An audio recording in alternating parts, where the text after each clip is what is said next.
extremely well. I met Marco now at a managers meeting in London, and yeah, getting promoted by playing football is for me one of the hardest things to do in this championship. I play all football, but being a real football playing side, more possession, all these kind of things, not that much. Set pieces are important, but not the main thing, all these kind of things. So I get all my respect, and that's what Fulham did. We're a really good team, but now they obviously have, Fabio was an important part of that team.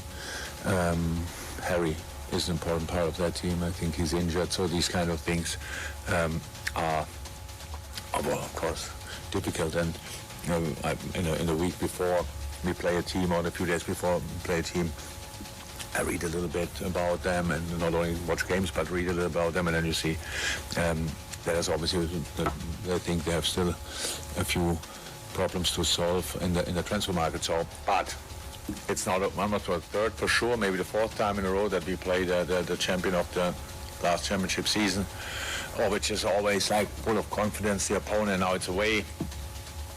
Fulham will be tough. Definitely will be a completely different game. I'm happy that we played the City game, to be honest, because they've had a little bit of a hint where we are, but it's a completely different game, and we have to be ready for that. Football Live. There's nothing like it on weekends. Yes, of course, the words of Jurgen Klopp, the Liverpool manager, but the phone line's still lighting up like a Christmas tree, and the game is underway at Craven Cottage as well. Hello, good afternoon. Good afternoon, I greet you. Good afternoon, what's your name? My name is Aniki Mata. Welcome. What I saw in that Arsenal Liverpool is Liverpool will be playing, Arsenal will be scoring. It's unfortunate for the Crystal Palace because of soccer is against them. Thank you very much. Thank you very much. Right there as well. The referee for the Liverpool-Fulham game is Andrew Madley, the elder brother of a former Premier League referee, Bobby Madley. Hello. Hello. Good afternoon. Hello. Good afternoon. To get back in right here, 09040,000 889, 09041,000 889, the numbers to call to be part of the conversation right here, right now. Well, of course, we're still looking at the Gunners, and of course, we'll soon switch gears for a bit. Hello. Hello, thank you. Good afternoon. Yeah, good afternoon. Yeah, to score the line. Go on. Yes, guys. So Arsenal, they played well, you understand. But I think for me, that was their original copy. You understand? Arsenal can't take that type of performance to 10 games. You see the photocopy coming out in that 10 games. You understand? For me, that they just have luck. I think that game should have ended in draw, 2-2. If Crystal Palace have better strikers, clinical strikers, you understand? And that performance today is Europa League performance. Thank you. Thank you very much right there for getting on board this beautiful Saturday afternoon. It is still Football Live right here on Brila, 090 40,000 889, 090 41,000 889. We're about 2 hours and 2 hours and 10 minutes actually away from connecting to our partners in the UK studio. So yes, you'll be hearing from them as well. And 2 minutes already played between Fulham and Liverpool at Craven Cottage. And one thing is sure, we definitely can tell you without much of an ado that Fulham have had the first opportunity. Alexander Mitrovic flashing his opportunity just wide off the post right there as far as he's concerned. With Fulham looking to make sure they press Liverpool out and play football. Remember, Jurgen Klopp said the most difficult thing was for you to do in the Championship is to play football and win. Hello, good afternoon. Hello. Yes, good afternoon. Good afternoon, MJ. Yes, good afternoon, Brila. My name is Simon Ifani. Welcome. So, Try to get back in. So unlucky there. He got through and then... Hello. hello. Good afternoon. Good afternoon. What's your name? My name is David. David? Yeah, David. Hello. Yeah, what I see on yesterday match is that Arsenal was very, very in a good position to win that match. But Crystal Palace tried their best. But at the end of the day, Arsenal won by 2-0. Okay, right there. I mean, that's something similar to what they call regurgitation. They try to win the game, but then at the end of the day, they won the game. Hello. Hello, good Afternoon. Yes, my name is Adedeji. Welcome, Adedeji. Yes, you see, I'm not an Arsenal fan, but I will advise Arsenal. They shouldn't talk about the top four. Not because they can. Hello? Go on. Not because they can, but they are work ahead. You have to either by paper or by coming through the league. So the whole rest of their squad, they either paper or force the top four. Are you getting right? Yes. Anybody that is saying that we have if you also play for Arsenal, you need to have it. Because it's a top city, it's going to be a top city for them. Because top four people, and that is not something that you can get through the league. You also have the of the Europa Cup. Thank you very much.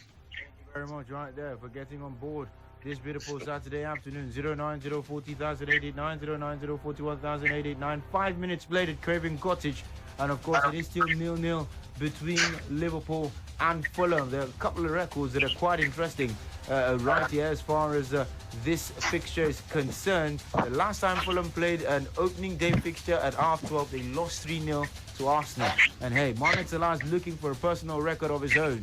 He was the first player to score in 5 consecutive opening days. He could score in 6 consecutive ones. Please, the man's definitely wanting to smoke right here, right now. But of course, we're still taking more of your calls, taking your reactions, and we'll go to Rex in a moment. And of course, asking his thoughts about Mo Salah, of course, and scoring on opening days. Hello. Good afternoon, sir. Afternoon. What's your name? You're speaking with Victor Johnson. Welcome, Johnson. Yes, it's for those that are talking about this Arsenal playing yesterday. They should don't forget about what they are saying. They are not God. And anybody that watched this Arsenal ball yesterday know that Arsenal, if Arsenal can continue like this, by the grace of God, this top four. Oh, we're getting right there. Hello, good afternoon. Good afternoon. My name is Adams. Welcome, Adams. Yeah. Please, when is Chelsea match? 5:30. Okay, thank you, sir. Welcome, right there. I don't know. You just called to ask about Chelsea's game and not talk about what we're talking about. Hello. Hello, Joyce. Good afternoon. Good afternoon. What's your name? And FJ Star. Good afternoon. Good afternoon. Welcome. Yeah, good afternoon. Yeah, I am calling. Welcome. Yeah. About Liverpool and Fulham, I know Liverpool can take the game. But Josh and Kobe was saying something I wanted to say something about. I remember last season, all of us hacked Man U because of that. The players that they signed, Ronaldo coming in, Jordan Sancho, whatsoever. And they not disappointed us. I'm saying this thing because of a Tottenham transfer. Because so much players and everybody is giving credit to them. Oh, but not like that they used to win Premier League. We don't know whether these players can be flopped. I'm not praying for that, but Premier League is somehow. What we were thinking last season, we think that City will win the league for a big gap. But it didn't happen like that. So anybody has a better chance between Arsenal and Man U to enter the top four or Tottenham. Tottenham, they will still be having something different. But those players have to understand themselves before they will put themselves together to the Premier League. My way down. Thank you very much right there for getting on board. Right here this afternoon on Football Live 09040,889 09041,889. Of course, we'll go to Rex in a moment, but I'll take this one. Hello. Good afternoon. Good afternoon. Yeah, my name is Tony. Welcome. My name is Tony. Yeah. You see, talking about how much yesterday. To me, I tell you, it's true that Arsenal win the match, but I'm not saying anything where Arsenal play for that match. So, are you guys getting me? On. Okay. So, for that match, there are no anything where Arsenal play. These people have to play them. That is the play their hands up. So, if you don't need to do everything, the coach need to do more. That's what I have to say. Arsenal win. I think it's true that they win. They win. The question is simple. But they didn't play. They win, but they didn't play any. That's all. They won. That's just all I want to hear. Because you were already contradicting yourself and saying like 6 or 7 different things as far as that one is concerned, and I was just not having any of it because it just really sounded disproportionate and not coordinated at all in any meaning. Hello, good afternoon. Hello, good afternoon. Good afternoon. What's your name? My name is Samuel. Welcome. Yeah. I got my case today. Yeah. Yesterday, you are not saying I play. I'm not saying anything. I think my play. How many there? They will 4-1. Everybody on 3. You don't come. Your line is not clear. Please try to get back in. I don't know why your line is not clear, but please try to get back in. It just seems like it's jamming. 10 minutes through at Craven Cottage, and Fulham are still goalless against Liverpool. This is a venue where Liverpool have not lost in their last 4 meetings. And of course, in their 9 meetings against Fulham, they've only been stopped from scoring once. And that was that last time at Anfield without the fans, where they won by a goal to nothing, courtesy of a goal from one certain Nigerian player, Ademola Lookman. He was not Nigerian then, but, well, he's Nigerian now. Nobody cares. But, of course, we'll go to Rex at this point in time. And, of course, Rex was talking about Mohamed Salah and his goal-scoring exploits. He's looking to become the first player to score in 6 consecutive opening days. Where do you think this places him in the pantheon of Premier League scorers? Of course, you know Mo Salah, one of the best of his generation. I love the fact that at the beginning of his career in mainstream Europe, it was not very nice. We saw how he struggled at some point in some places. But then, to see him bounce back, it makes it just more amazing to show you it was not a roller coaster ride the entire time coming through. So whatever it is, we wish him the best of luck as one of the best and the finest African player ever. You know, he's broken a lot of records. African player in UCL goals, African player in Premier League goals, and all of them. Now he's looking to even set more standards for generation to come to struggle to match up with. You know how it is, yes. He's been consistent with the opening days alongside Jamie Vardy. When you look at the active players, they love to score on the opening day, and that consistency is shocking, amazing. I mean, there hasn't been any summer you had injury going into the season, and there hasn't been any summer you struggled or maybe you took time but it be firewood, Jerry, make I do something outrageous or something unusual. And then you have a slow start. Sometimes some things will underrate those things.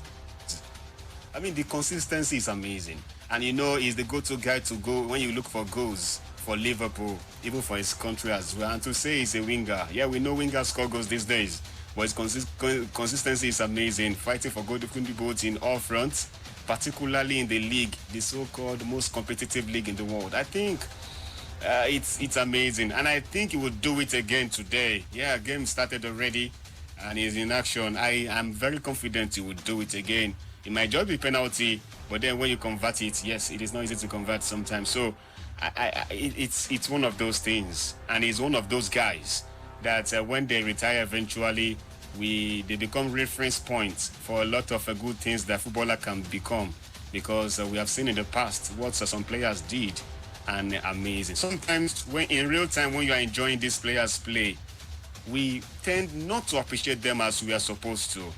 But when they retire, look at how we perceive Didier Drogba, Samuel Eto'o feels now compared to what it was when they were still active. Mo Salah will go down as one of the best players in the world football, and one of the finest to come from Africa. And the kind of confidence you have in him, the consistency has shown over the years. And to even say he decided to stay with Liverpool with all the controversies and all of the talks, particularly the one instigated by his agent. He's still there with Liverpool. He's still there in the Premier League. And I will not be surprised. 10 years, 5 years from now, we'll just be inducted into the Hall of Fame. I think Mo Salah is just one of the guys there. And the confidence I have that he will score today goes a long way to tell you how consistent he has been, and he really disappoints. Thank you very much. Right there, Rex, he says Mohamed Salah rarely disappoints. Well, he doesn't. He rarely disappoints, to be honest. But of course, 090 40,889, 090 41,889. It's 13 minutes already in the game, going on 14 now. And so far, so good. No goals yet between Fulham and Liverpool. We'll go to Josh in a moment to know the situation, of course, of data in the game. Talk about the stats as far as it's concerned right here, right now, as the game is still ongoing. But ladies and gentlemen, of course, there was activity at Craven Cottage, but the assistant referee's flag already gone up as far as that one is concerned between Liverpool and Fulham. They thought they had the ball in the back of the net, but no, they don't anymore. Well, it is still goalless at Anfield, at Craven Cottage, I beg your pardon, between Fulham and Liverpool. Andy Robertson offside, rightly so, as well. Josh Chukwunozeke quickly putting his hands on his head. But of course, we'll quickly give you some of the stats as far as the game is concerned so far. 15 minutes in, and that was Liverpool's first shot on goal in this particular encounter. Quite interesting, right? They have 66% possession. Fulham had 34%. Fulham have had one shot as well. That one flashed wide. That was from Alexander Mitrovic. And of course, if they are not being one to be 4-1, it's to be for hand. You definitely begin to know that at this point, you really have to be extremely careful, especially with the way the Reds are. They might not be enjoying the best of times, but they always find a way. And when there is a will, they say, there is always a way. 090 40,889, 090 41,889. The numbers to call to be part of the conversation right here, right now. It is still goalless. And of course, it is Football Live on Brila, your frequency of champions, your home of sports. We're still taking you closer to the action. Hello, good afternoon. Hey.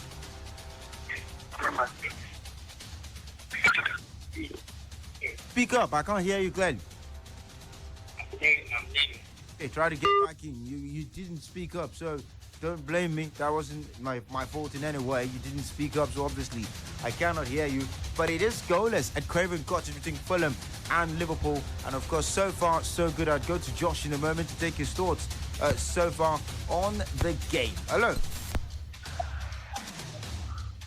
When is Chelsea match? Chelsea match is 5:30.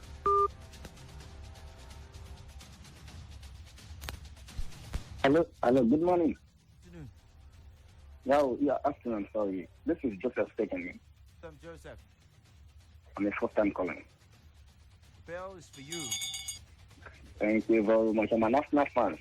Carry on, Joseph. But I'll be listening to what conversation everybody has been saying since, right? But the problem there we're having in this country is that beef. I don't really understand. What Arsenal played yesterday is not superb enough for people to compensate on it. But they keep on beefing. If it's Chelsea that played that kind of match yesterday now, you know what they will say. Liverpool playing now, you know what they will say. But if it's Arsenal, they beef Chelsea fans and Liverpool fans. And now you just leave them. We'll see where the season will end. Thank you very much. Have a lovely day.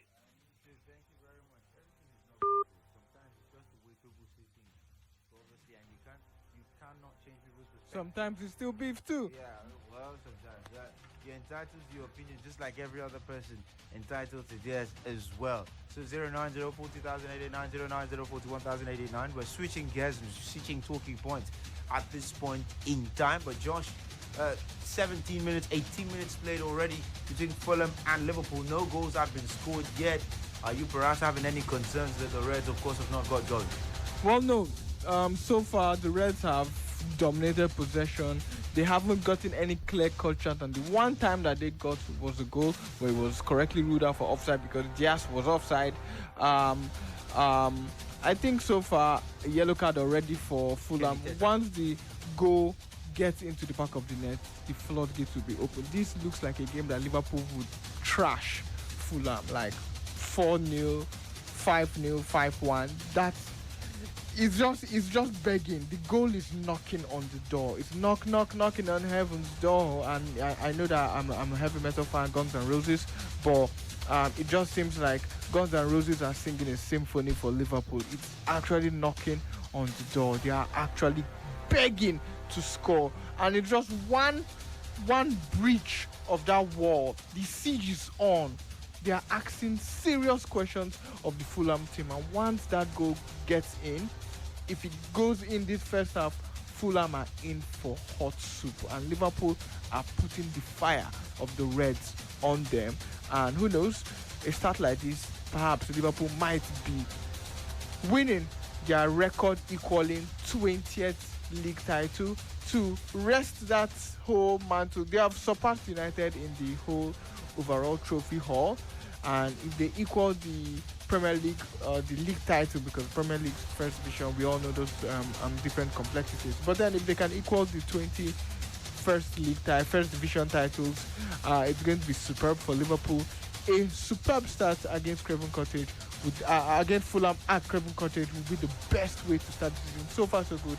It's been all Liverpool, except for that one shot by Mitrovic that was clearly wide, wasn't really going to threaten Alisson. It's been all Liverpool so far. Jurgen Klopp would definitely want to at least score a goal or even two before the end of this first half. It's still even Steven so far on the scoreline, but not via possession, not via the way the game has been going so far. Liverpool definitely have the upper hand so far, and perhaps straight win for them. Well, of course, there you have it. 20 minutes already played at the Craven Cottage, and it's 0-0 between Liverpool and Fulham. And we'll go back to the phone lines in a bit, but of course, I'd go to Rex at this juncture as well. And quickly ask him, obviously there's one thing everyone does at the start of every season, and that's to know who's going to make who's where, who is doing what, who will do what, who is going to do who. Liverpool finished second last season. They fell just short of quadruple. They played in 3 finals. They won 2. They lost 1, and then they lost the Premier League title on the final day. And obviously, Rex and Josh, they must know what I'm driving at this point in time, and where I'm heading at already at this point in time. And even former Manchester City defender Michael Richards has been talking as well, and he's been saying things like, hey, the 2 teams that contended the title last season, they look considerably weaker.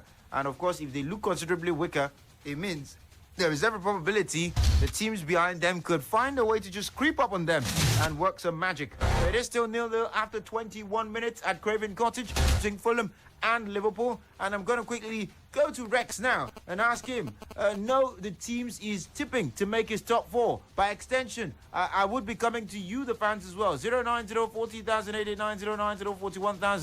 090-41,889. Which teams do you have making your own top 4 this season? I'm curious to know. A lot of people would I've heard like really strange top 4 predictions, but I want to know, which team do you have making your top 4 this season? But I will start with Rex. Rex, which teams are you having in your top 4 this season, and why?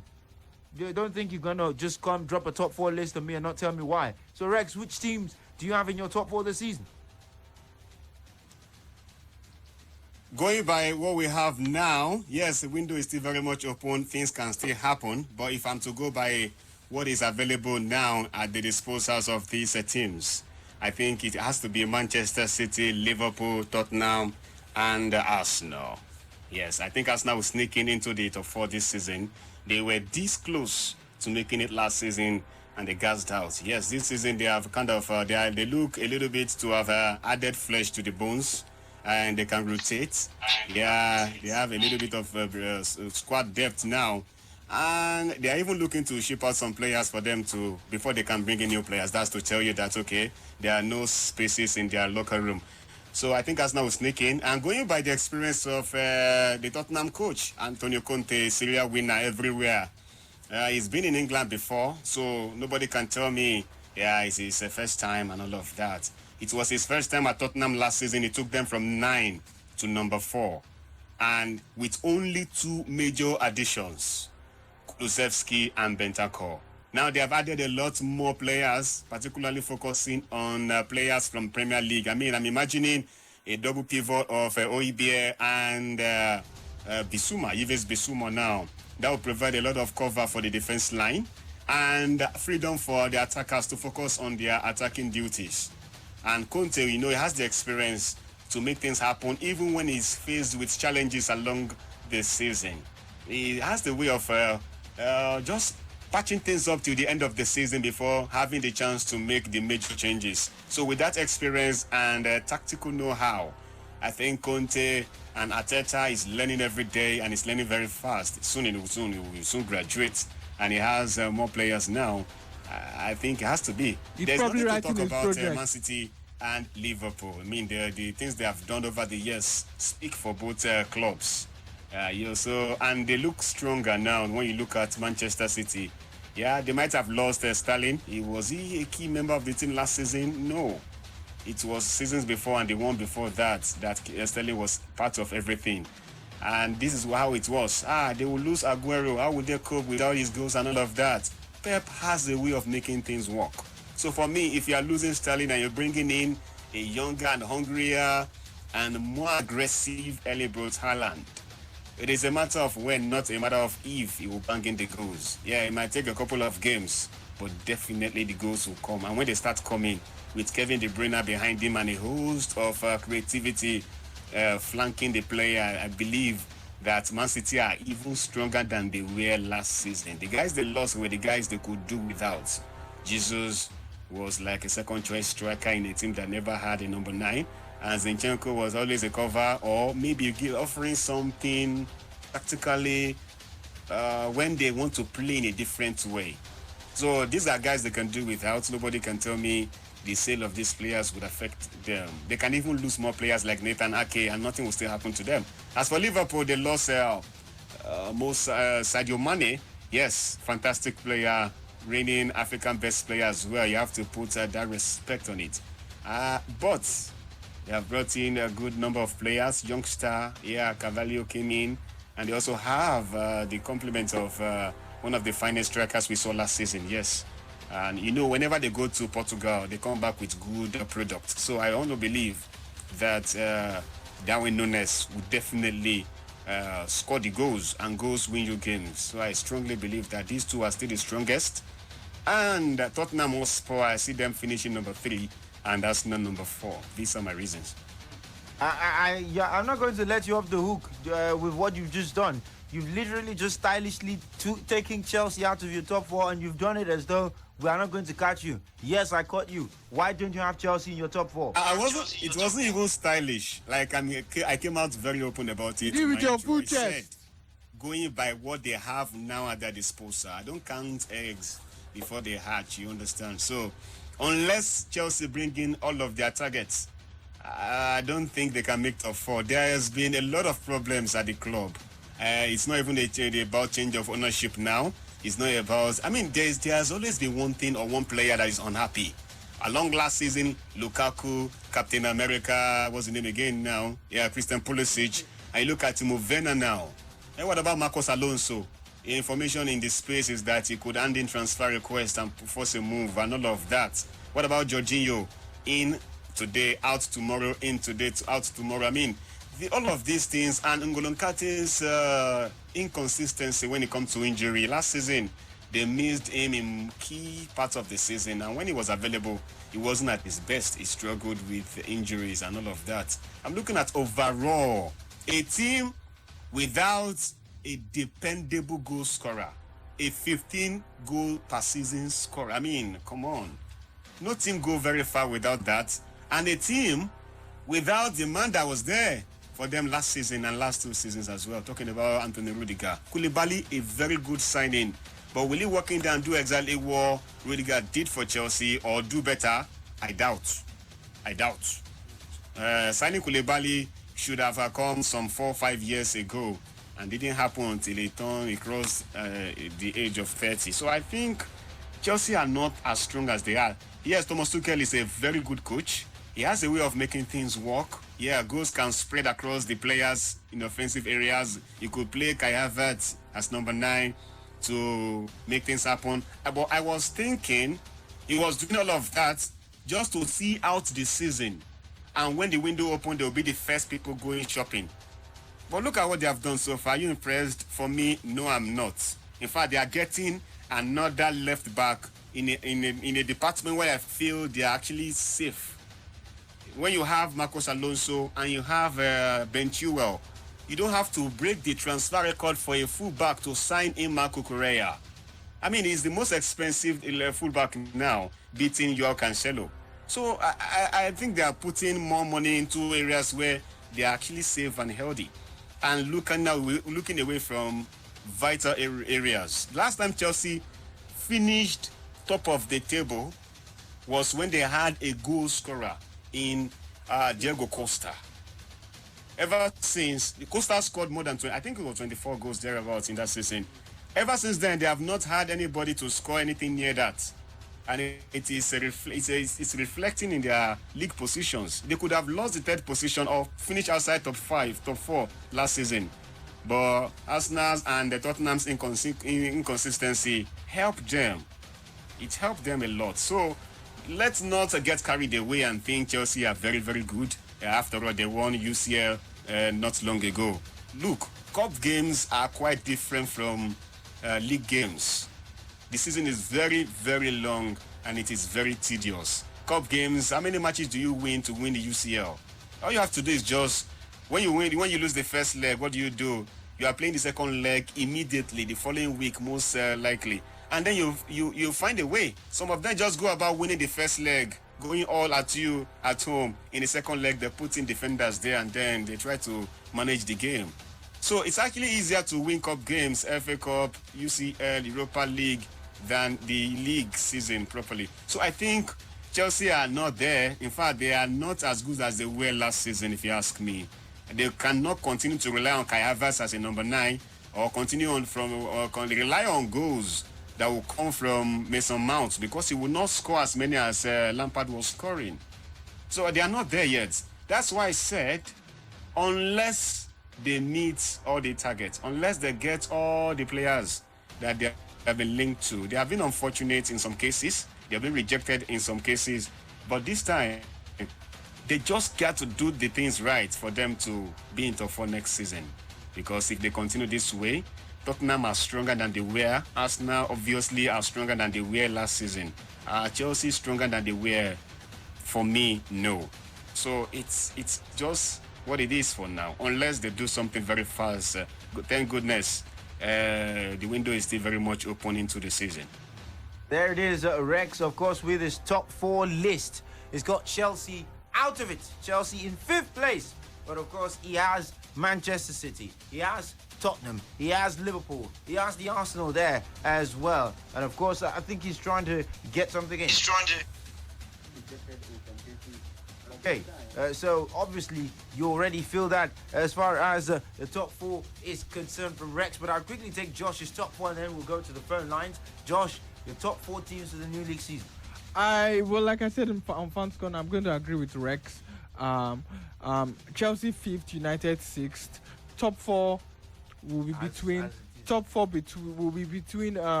Man City and Liverpool for the title. 3rd and 4th will be between North London rivals. Perhaps one of Spurs and... Oh, wow.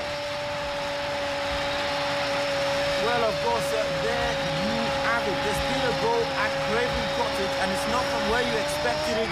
That goal has come from Fulham. Alexander Mitrovic has opened the scoring for Fulham. They lead 1-0 against Liverpool. They've been doing that for a couple of times. And, of course, the ball has come from out wide. Mitrovic has powered it home, and it's 1-0 to Fulham FC. Wow, that was against run of play. That was a shocker.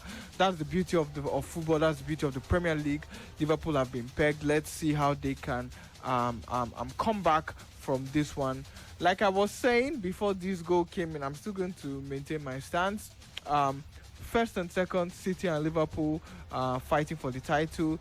3rd and 4th will be between Spurs and Arsenal. But I see one of Spurs and Arsenal not just maintaining a fight for top 4. I see one of Spurs or Arsenal pursuing the top 2 for the title. Chelsea, unless if they can get better signings, because I know that Alonso is about leaving to a club who cannot register their players until they sort out their whole wage bill situation. Alonso is most likely leaving. Emerson might leave. They still have Chilwell. Yes, you're probably getting a Kukureya, but I still think that Chelsea should, the same thing with United. I think Chelsea should go for positions that they need reinforcements. More importantly, not that they will not need a replacement for Alonso, but they have not gotten a replacement for Lukaku. They have not gotten a replacement for Christensen. So get a replacement for positions that you have less bodies, like the number 9, like the replacement for Christensen. Get proper replacement for those guys before you can be getting replacements in a left back position that you have multiple players that can play it. There's still a Kennedy who is still with the team. I don't think I'll confirm if Kennedy is on loan. He's still at Chelsea. Okay, he's still at Chelsea. And so, he doesn't have a jersey number this season. And doesn't have a jersey number this season. I'm not saying that having Kukureya is bad, but then you have players that can play that same position. A lot of them in the squad. You have a Chilwell. You're not benching a Chilwell or Kukureya. Either of Chilwell or Kukureya do not deserve to be on the bench. I am sorry to say, either of Chilwell or Kukureya do not deserve to be on the bench. These two players should be starting wherever they are. So, if Kukureya comes and shines way more than Chilwell, Chile will most likely leave next season or next 2 seasons. If he cannot take over from Kukureya, he's not a player that should be on the. One of them should not be on the bench. Maybe we're just overthinking this too much. Maybe we're overthinking it too much anyway. Maybe we are overthinking it too much anyway. Maybe. But like Klopp does, you have a Tsimikas who is playing bench to a Robertson. Tsimikas. People might prefer Tsimikas, but personally, and I think Klopp, we agree on that same opinion. Robertson is miles ahead of Tsimikas. So, you do not have 2 quality players in a position. You can't have Messi, Neymar, Mbappe, Cristiano Ronaldo in a team, and all of them will not start. Di Maria had to leave PSG because there was no longer space anymore when you have these 3 guys up front. It's just the way it has to be.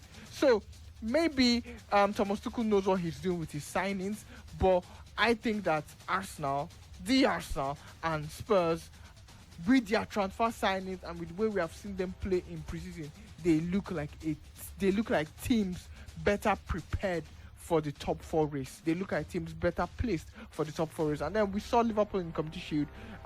They ran through Man City. Man City still haven't gotten a replacement for Zinchenko, but it's City, it's Pep Guardiola. They are not champions for anything. Definitely, it's also possible that City can stage something and still win the title because it's still Man City, it's the Pep Guardiola, even though they still need probably 2 more signings. They wanted Kukureya, they didn't get Kukureya. Perhaps they'll chase another left back and perhaps maybe another winger because I don't think they should just rest their oars on Jack Grealish because he didn't impress last season. And if Bernardo Silva leaves to the same Barcelona, it's actually annoying, even though we throw them a lot. It's actually annoying that they are getting lots of signings. They can't register them because they need Frankie de Jong and probably Aubameyang to leave, but they are still pursuing. They are close to Alonso and they might still pursue Bernardo Silva as well. So I think Man City, if they are letting these players go, they should try and get replacements, and it's still going to be a race between Liverpool and either of Spurs and Arsenal. 09040,889, Liverpool are losing. They're losing by a goal to nothing. And the goal was scored by Alexander Mitrovic in the 34th minute. It was a bullet header as well. Perhaps someone should sign Joao Paulinho. Hello, Famu. Good afternoon. Good afternoon, guys. Welcome. We'll go United. Go on. Chukwuno also, you say my darling United will finish 6th. My brother, United have not impressed me. I laugh your face, Josh. Do you also remember we have a new manager? We also did business on our defense line. Just one final, just that GM, and alongside a striker with our partner with CR7. See, he will settle down. It's just a minor issue. He's a professional. He's been there. He's done that. So it's a minor thing. It will settle down. Just one GM and striker.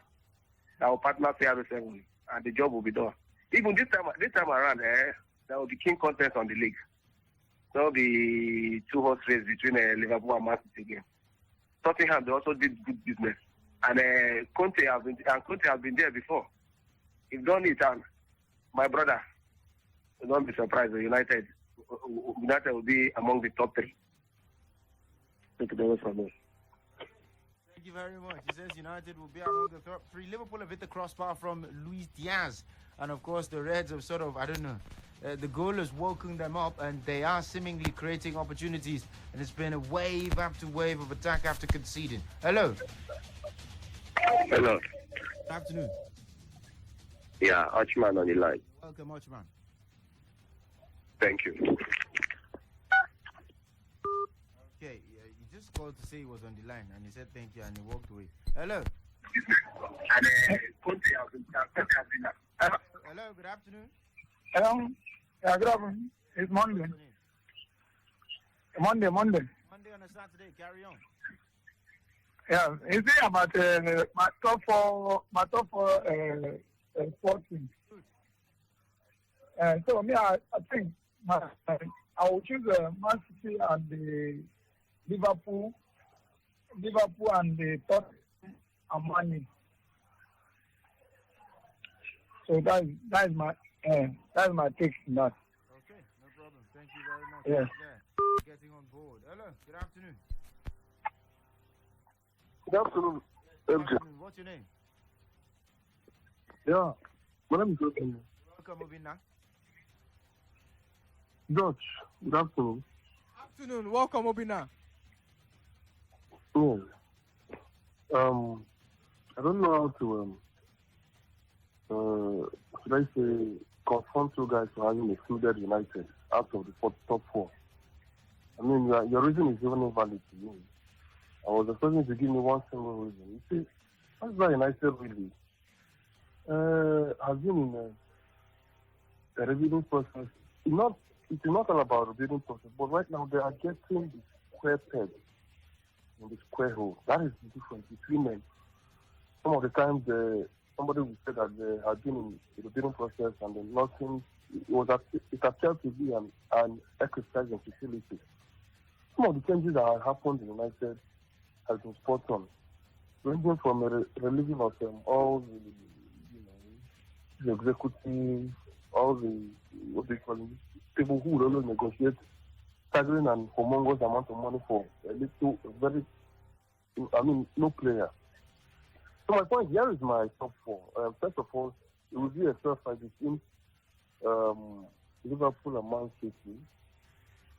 And that third position is obviously United. I mean, there's a lot of the fact that Eric Ten Hag is coming from a neutral venue. He has never managed any club, whether in the Championship in England.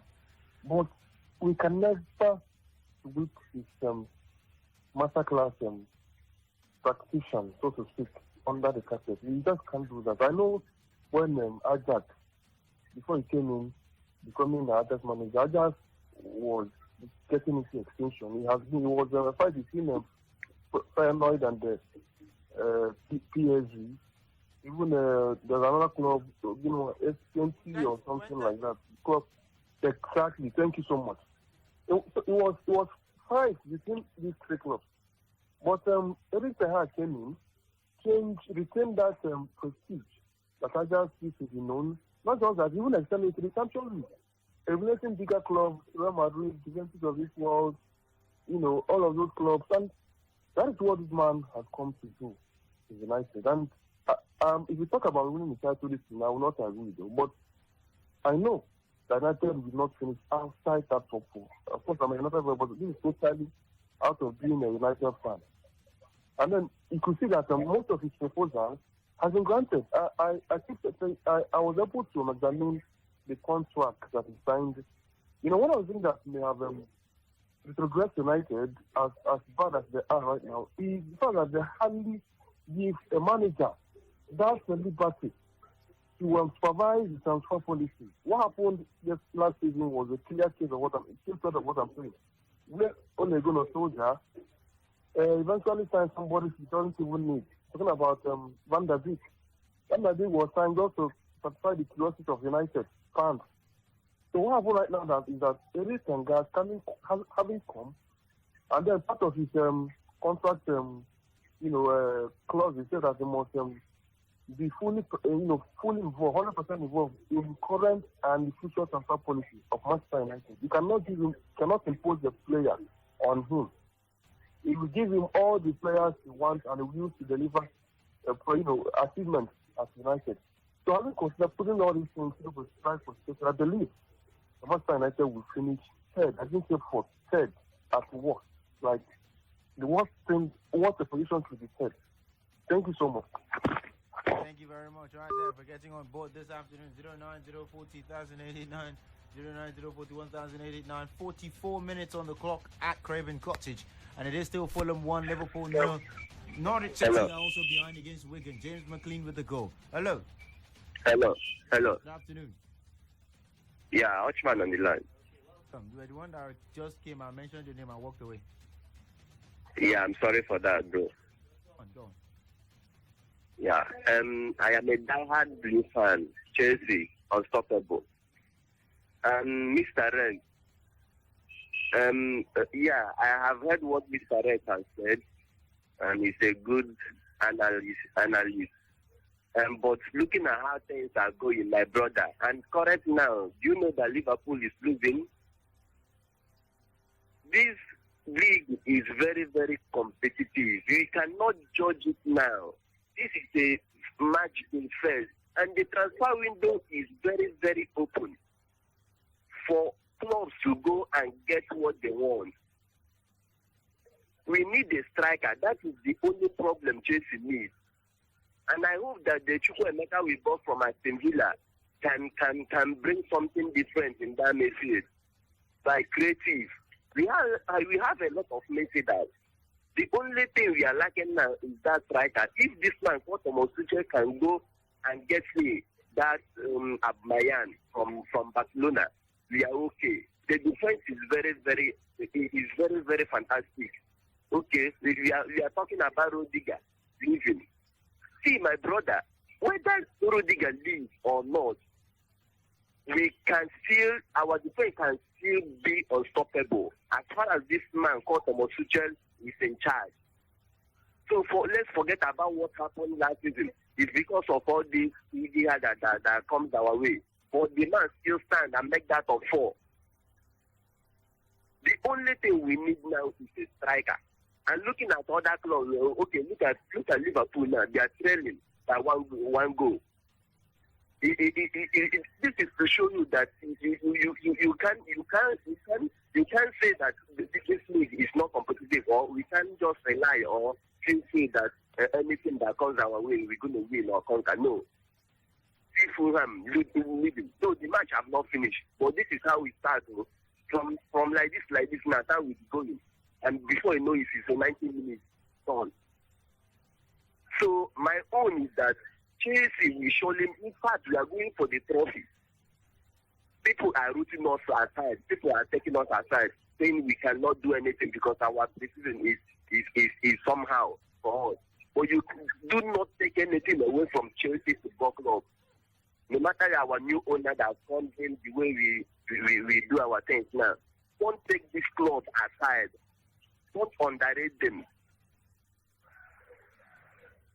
People, right there for getting on board Archman this afternoon. 09040,089, 09041,089. It is half time at Craven Cottage, and Fulham lead by a goal to nothing. The goal from Aleksandar Mitrovic on 32 minutes. The difference between the two teams. The other game going down in the Championship between Norwich City and Wigan. It's 1-0 to the away side. James McLean with the goal. And of course, a Premier League Under-23 Premier League game also going down between Manchester United and Arsenal. I mean, can you imagine? That's what a starting game.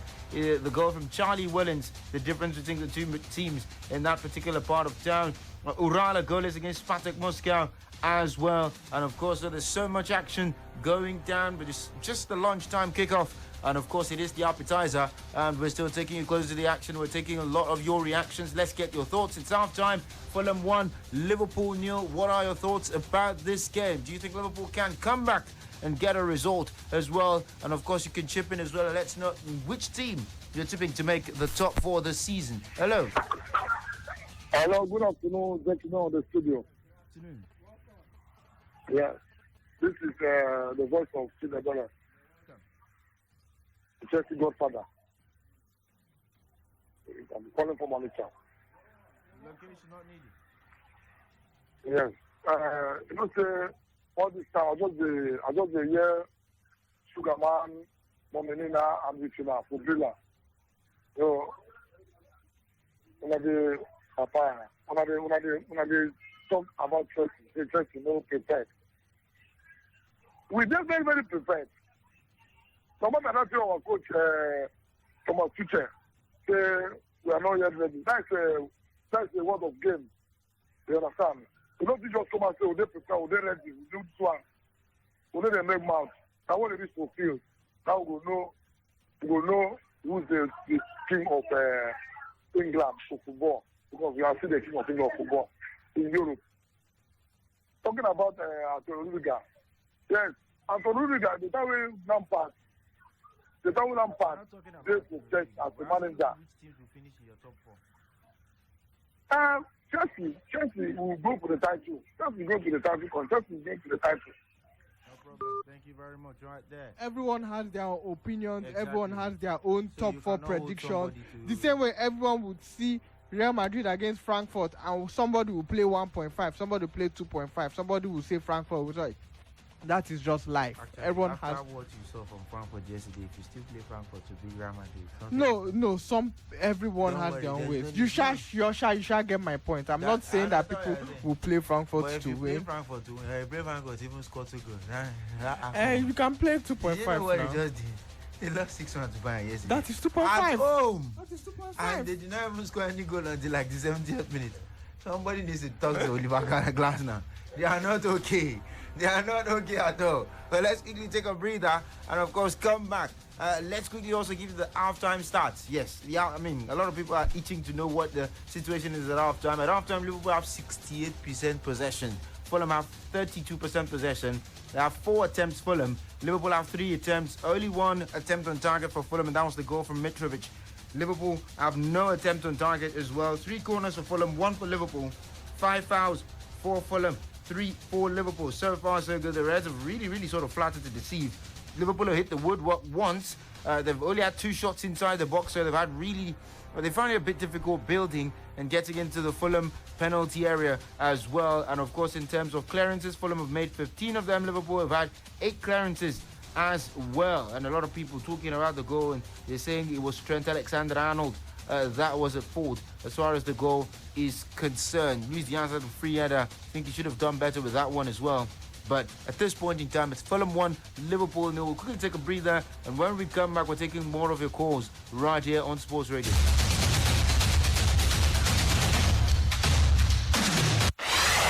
Football Live are proof that Sports Radio 88.9 Brila FM has gone beyond one league.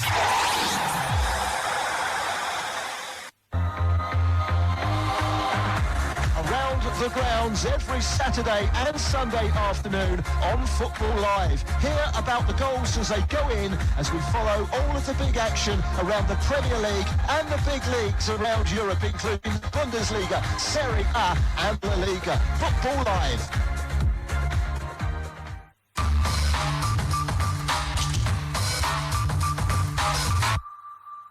You are listening to Football Live.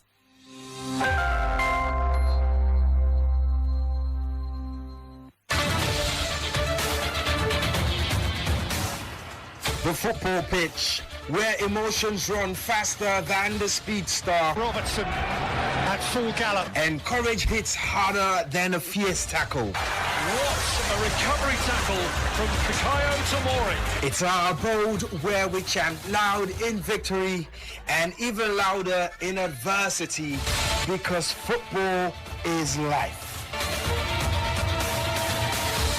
the 2022-2023 football season on Brila.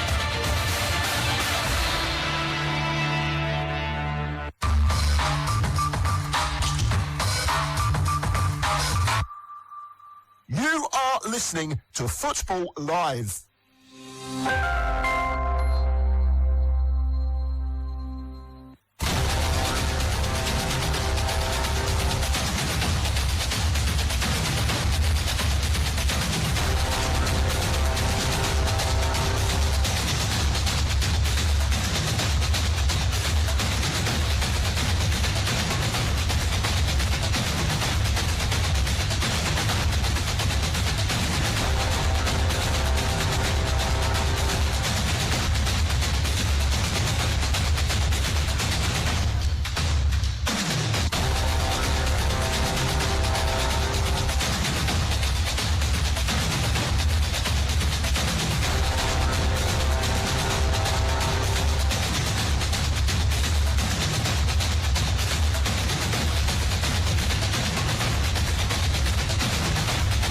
Still Sports Radio, Brila FM, the home of the fans, your frequency of champions, and we're still taking you closer to the action. We're taking your calls and your reactions. Fulham 1, Liverpool 0 at halftime, Norwich City 0, Wigan 1 at halftime as well. That's in the Premiership and in the Championship in about an hour and 10 minutes. An hour and 15 minutes thereabout. We will be joining Gianluca Freschi and his Timber reporters in the UK. And they are definitely going to be taking you closer to the action as far as match day activity is concerned. The first game of the first Saturday kickoff between Liverpool and Fulham. It's 1-0 to the away side. The Reds are down currently, but we're taking your calls. Myself, Josh and Rex are taking you closer to the action. Hello. Hello.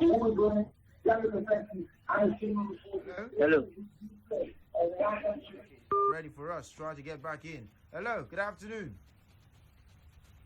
Good afternoon. What's your name? I'm David. It is. That's there, but you have to stop it. Okay. Hello. What I see on Liverpool situation. Second, Like you're not fixing whatever it is that's going on your end. Please try to fix it and get back in. Hello. Hello, Yes. MJ. Good afternoon. Yeah, this is Oshman once again. Okay, go on. Yeah, please, MJ, did you see what Arsenal played yesterday? Yes. See, Go on. yeah, people are saying Arsenal have bought many players. They will do well. But where the problem lies is that can the coach handle all these guys? Do they experience enough for him to be in that of four? This is what we're going to check in this Arsenal Football Club and team. See what Crystal Palace did to Arsenal. It's just that the luck is not in the Crystal Palace side. That's the reason why they didn't beat Arsenal. Look at the so many chances they created, but they could not score. Is this how Arsenal is going to play this season? We have to put this thing in order. So my top four goes like this. Chelsea will be first. Man City second. Liverpool, for the way Liverpool are doing, all this thing initial gragra. If time is not taken, Liverpool will struggle in that of four. But let me just give them third place as because of what they have brought to the table in a couple of years back now. Let me give them in that third place at Tottenham fourth. That is my contribution. Arsenal. People are saying Arsenal. Let's be watching. Okay, thank you very much right there for getting on board. A quick reminder, the Federations Cup games will actually go down today in Nigeria. Hello. Hello. Yes. Hello, good afternoon. Good afternoon from What's your name? This is Mr. Friday calling from Lakwe. Location not needed, Mr. Friday. Go on. What I'm predicting now about Chelsea, all this position that you put there. Remember what happened for PH? I didn't carry Champions League last season. So I don't believe for all these names that we talk. Chelsea will make it, they can make it top four. Because England ball is not unpredictable. Okay, what is happening against Liverpool now? People will carry Liverpool straight and whatever, but don't be surprised. That can shock Liverpool. I'm telling the gospel truth. So we have all these positions that they say that Chelsea has not buying player, has no. All those things is just a word that nobody can even reason it. Because if that you don't believe in England, they can be on top. Okay. Thank you very much. Right there for getting on board this beautiful afternoon. Hello. Good afternoon. Hello. Okay. Seems like he's not ready for us. I mean, when you get through, make sure you're jiggy and ready to go. Hello. Good afternoon, FG. Good afternoon, Brima. Yeah. On my own side, What's your Chelsea name? will make top 4. My name is FM. Okay, FM. Chelsea will make the top 4. Yeah. Yes. And this is my own top 4 list. Man City, Liverpool, Chelsea will be the third man in the league. Number 3. Followed by Man U. Manchester United. Okay, thank you. Arsenal and Tottenham. That is top 5 of 6. Okay. That's it. Thank you very much. This is Arsenal and Tottenham will finish 4th, 5th, and 6th. Let's take this one, and of course, we'll revert back to the game. Hello. Hello. Yes. Good afternoon. Good afternoon. Hi, Zod. Fine, and you as well? Fine, sir. This is Albert calling from Aja. Okay, Albert, location not needed. Yes, sir. Please, I want to know the source of. Okay, Albert, your line is not clear, and of course, you never even talk on what we're talking about. Hello. Hello. Good afternoon. Yeah, my name is Ben. I'm calling from VI. Location not needed. Ben, carry on. Okay. The other guy that called, I said, what's it called, that Ateta doesn't have experience to manage. That's what I'm contributing now. There's a question already, and you're not even saying yours. Okay, that's for the league title contenders. Okay, that will be Man City, Liverpool, Tottenham, and Arsenal. How difficult was that? It's not difficult. Exactly. Okay. Thank you very much Okay. for getting on board. Says it wasn't difficult, because I don't think it should be that difficult. There's no need to make a mole out of an anthill. Hello. Hello. Yes, good afternoon.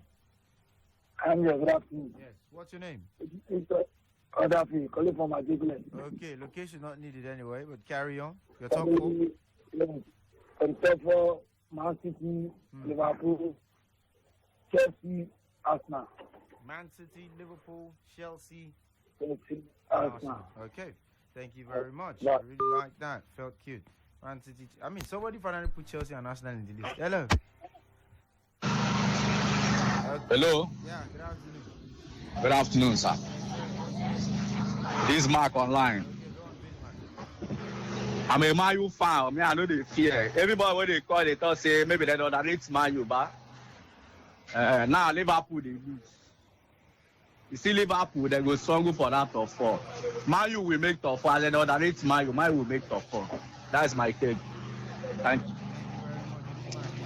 United will make the top 4, especially as Liverpool they are predicting. I don't know.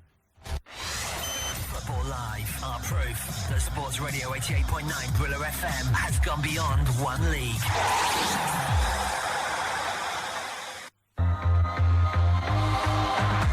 Around the grounds every Saturday and Sunday afternoon on Football Live. Hear about the goals as they go in as we follow all of the big action around the Premier League and the big leagues around Europe, including Bundesliga, Serie A and La Liga. Football Live. Football Live, our proof that Sports Radio 88.9 Brila FM has gone beyond one league. How many do you want? How many? Football Live.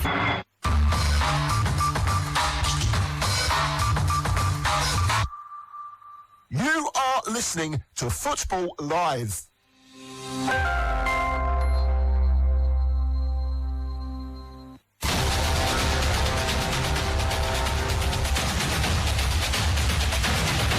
Still Football Live right here on Brila, and we're still taking you closer to the action. This is the home of the fans. This is your frequency of champions, and this is your home of sport. Well, we'll take one call, and then we'll go back, of course, revert to next talking point. Hello.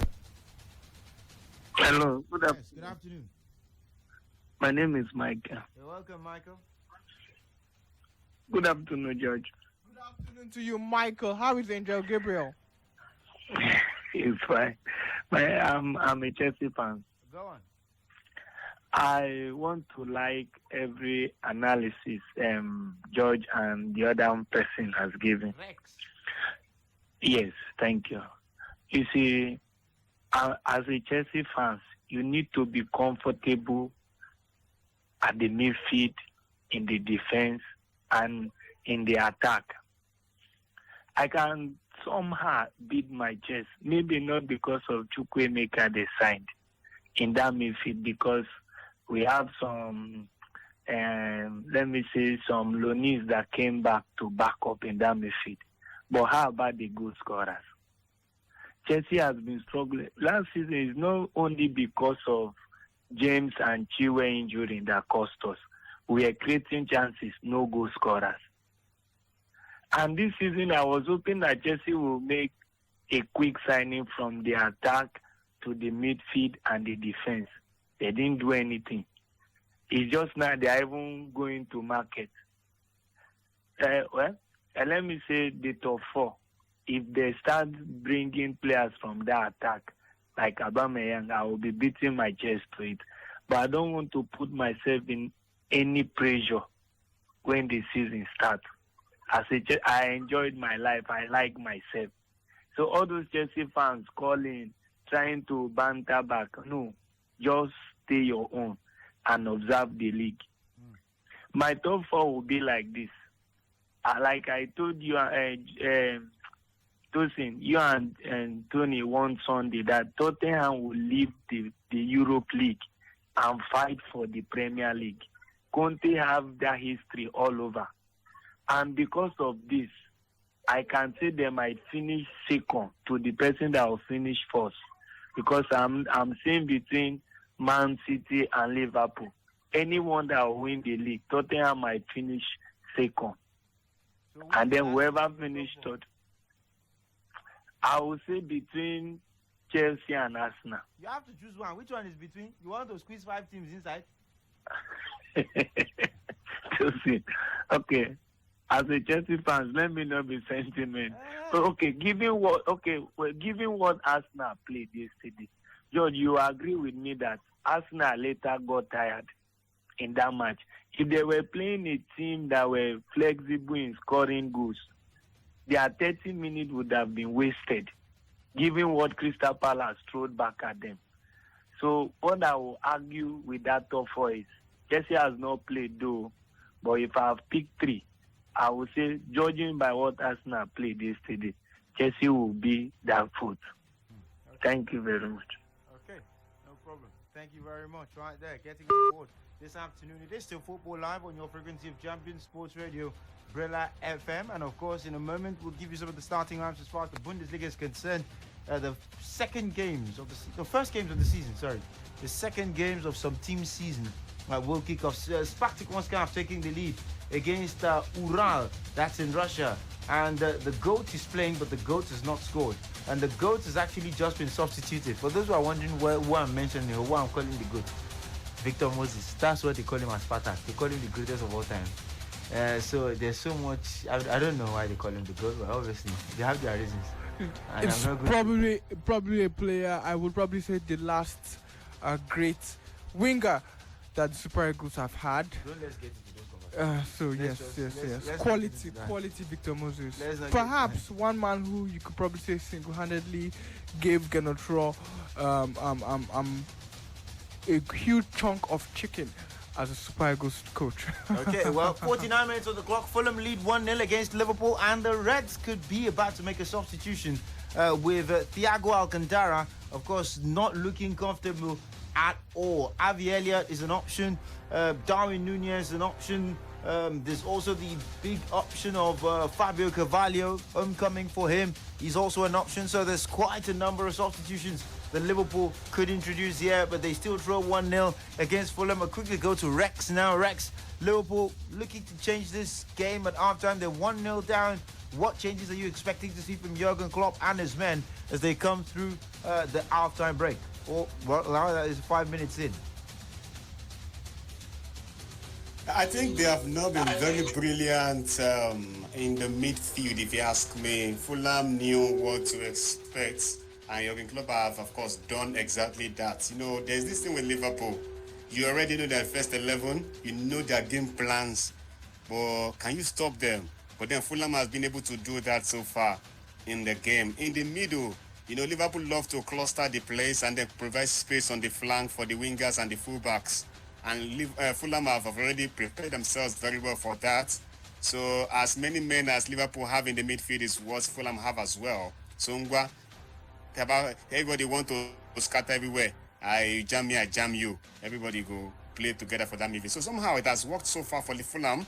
And until Liverpool are able to make changes, I know Jurgen Klopp to be tactically sound. One of the guys who knows how to read the game very well.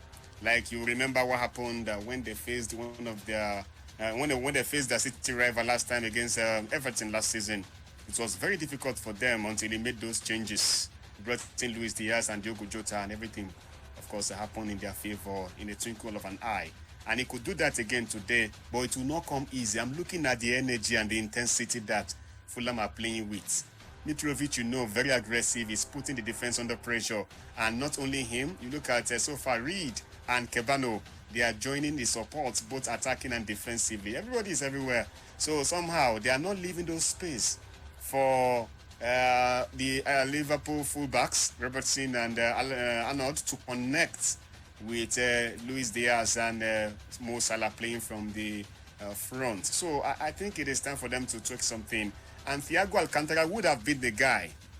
You know, he's like their most creative midfielder who can hold on to the ball very well, shoot it very well, and send out those passes and dictate the tempo of the game.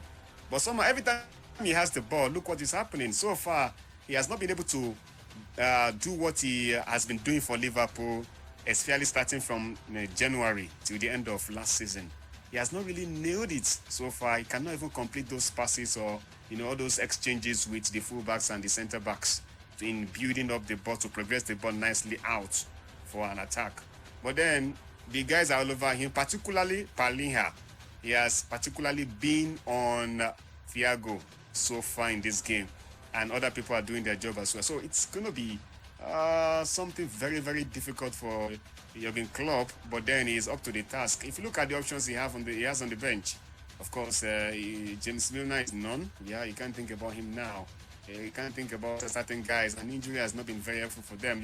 He has just brought in Darwin Núñez, and maybe Javier Elliott is sent in as well to replace Thiago Alcantara. Maybe somehow the plan might be, okay, we don't need a Firmino that will continue to press and chase the ball around the place, leaving his primary post. Núñez just stay up front here. Let's see. Let's progress the ball to you. All you have to do is to put it to the back of the net. They have not really tested the Fulham goalkeeper well enough, if you ask me. If there's anything the goalkeeper has been doing very well so far, it is the ball distribution. Rodak is very good with ball distribution. And that is one thing I think Ben Leno joining Fulham, I don't expect him to walk in there. Yes, Leno is a better saver, but Rodak can distribute. If you focus on his passes so far, there's a way they start the attack from him. You just find one person on the flank and then here they are attacking you. So it's if those efforts, if Núñez is there now and he finds something on target, maybe 2 or 3 on the bounce, that could put doubt in the minds of Fulham. They have too much confidence. Yes, they want to stay up. Yes, they've been here before. They went back, and this time they are pumped up to stay up. But can they do it if Liverpool are able to control the game to an extent? If they are able to put them on the back foot, if they are able to make them focus on defending more than looking for the second goal. Can you imagine Fulham looking for the second goal against Liverpool? That's so much confidence they are playing with. How do you dampen this kind of confidence they are oozing? It is about testing the goalkeeper over and over again. Now they will they'll commit more bodies behind, trying to avoid that happening. If Núñez can come in, but then I would have loved that they look at the area, the ball in the air. But Adarabioyo is here, and he's tall, and he's good in the air as well. I'm looking forward to see what the competition will be like. But so far, these changes are these guys that they brought in here to do something, and I know very well that it's a matter of time before we see what they want to do.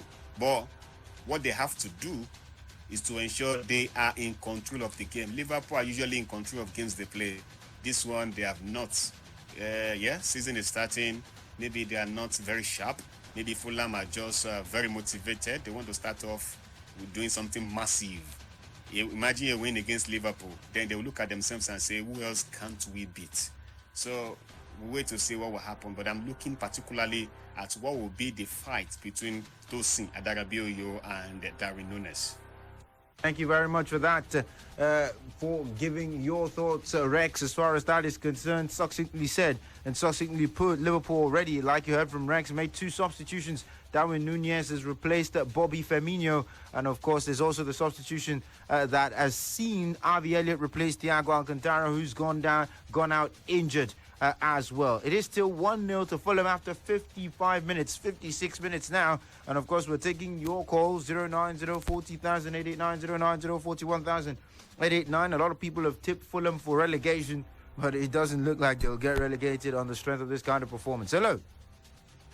Hello, good afternoon. Good afternoon. My name is Chris. Chris? Sorry for my number. In case you're not needed, Chris, just go on. Okay, I heard people giving their top 4, excluding Man United. I was surprised with what Arsenal is playing yesterday. It's just only the season matches that make us conclude that Arsenal is getting better. And Man U also did well in pre-season. So people excluding Man U inside top 4 is something funny to me. So thank you very I predict my own top 4. Okay, thank you very much. Right there, Niskins Kibano has crashed a shot off the underside of off the bottom of the post, and of course it's really, really scary hours for Liverpool. Are really upset this season. In fact, they have been flip-flopping and crisscrossing through the Premiership and the Championship. They are saying that no, this time around we are getting our green card. We are staying here. We are not going to be going back and forth. We are going to be maintaining our status as first division elite teams from London in the Premier League. Fulham do not want to go down, and definitely clear statement of intent that, hey, we've done this flip-flopping, carpet crossing too much. We are here to stay in the Premier League, and it seems like these guys are really serious about staying up. Well, they're serious and they're showing it. Real intent from the Cottagers against the Reds. Team that won a double last season, and they're really showing them. Remember, the last team to actually beat Liverpool at Anfield, people might say without fans, Fulham FC. They did it with Ademola Lookman getting the early goal of the game on 60 minutes, and that was all she wrote in that encounter. Marco Silva has also tasted victory against Liverpool before. Did it while the coach of Hull City. They won by 2-0 in that encounter. And hey, it was Jurgen Klopp that was the coach. For those of you that are wondering. And they won it playing a 4-4-2-6-6. Since then, he's lost the 2 meetings. He's out against Liverpool away from home, but he's not lost to Liverpool at home. They should shout to Marco Silva has not lost to Liverpool at home. When he was coach of Everton, they drew 0-0. When he was coach of Watford, they drew 3-3. That was also on the opening day of the season. And of course, when he was coach of Hull City, he won 2-0 against Liverpool. So obviously, a lot when it comes to the game between Fulham and Marco Silva and Liverpool. And Liverpool have made another substitution, which is a bit surprising there. Is bringing off Fabinho and replacing him with Mr. Consistent, Mr. Game Management, even though they're losing. James Milner. So much to talk about, so much to look at in terms of the data so far. Fulham have had 6 attempts. They still have only had 34% possession. Nobody cares about the amount of possession you had as long as you do something useful with it. In under an hour, we'll be joining our partners in the UK studios. Gianluca Freschi and his team of reporters. They'll be taking us closer to the action. 66% possession for Liverpool. 6 attempts off target for Fulham. 3 attempts off target for Liverpool. 2 shots on target for Fulham. None on target for Liverpool just yet. 4 corners for Fulham. 2 for Liverpool. And of course, 6 fouls for Fulham and 4 for Liverpool as well. Well, of course, the Reds having the space and a bit of an opportunity after a howler from Tosin Adarabioyo. But of course, Darwin Núñez could not put the ball in the back of the net. But in about 43 minutes or less, 42 minutes less now, there will be action in the Bundesliga. And guess what? Chida Raejuke is good enough for a place on the bench for Hertha Berlin at Union, who begin live without Taiwo Avoniyi. Rhys Rano is in goal for Union Berlin. And of course, we've got Diogo Leite, Robin Noksha, and of course, Thomas Jakel in the defense. Christoph Trimmel, Rani Kedira, and Rasin in midfield. Abera Genki Araguchi just in front of him. And of course, Geraldo Bequet joined by Jordan Serbachev for Union Berlin. And of course, for Hertha Berlin, they've got Christensen, Kenny Uramovic, Kempf, and Plattenhardt in defense. Sedar Sunic and Boateng in midfield. Up top, it's Maulida, Selka, and Doji Lukebakio for Borussia Mönchengladbach, who take on Offenheim. It is Jan Sommer in goal. It's a back four of Rami Bensebaini, Nico Elvedi. We've got Ko Itakura and Joe Scally in a back four. Kone and Kramer in front of the defense. Player, Neuhaus and Hoffman playing behind Thuram. Yes, indeed, Marcos Thuram in attack for Borussia Mönchengladbach. They have Daniel Farker in charge as the sheriff in town. For Offenheim, they've gone with a back three as well, stuck with, status quo. They have a new coach in Andre Breitenreiter. They parted ways with Uli, with the former coach last season, Sebastian Ones. And of course, they still stuck with his principles. 3-4-1-2.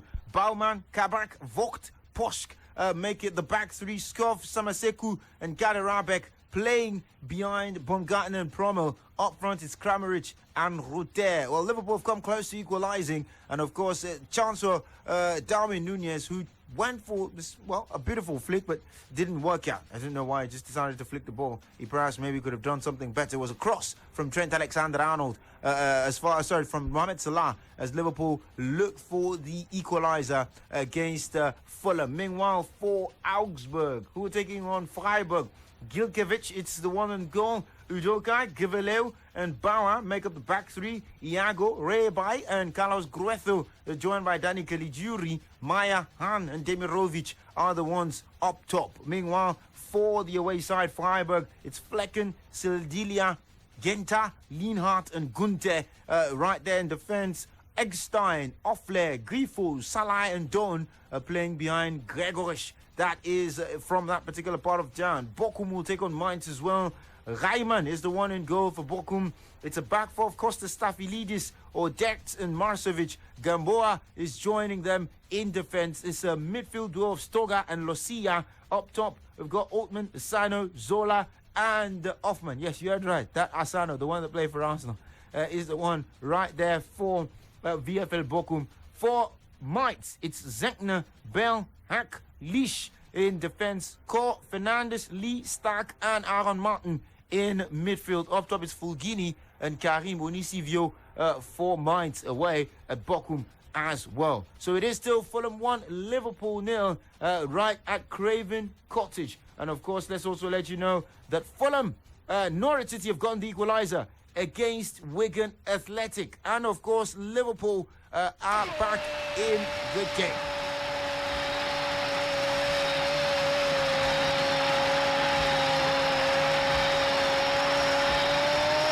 Yes, Liverpool are backing the game, just as Norwich City are also backing the game. It's 1-1 between Norwich City and Wigan in the Championship. Max Aarons is the one who's got the goal for Norwich City. It's tied now, and Darwin Nunez.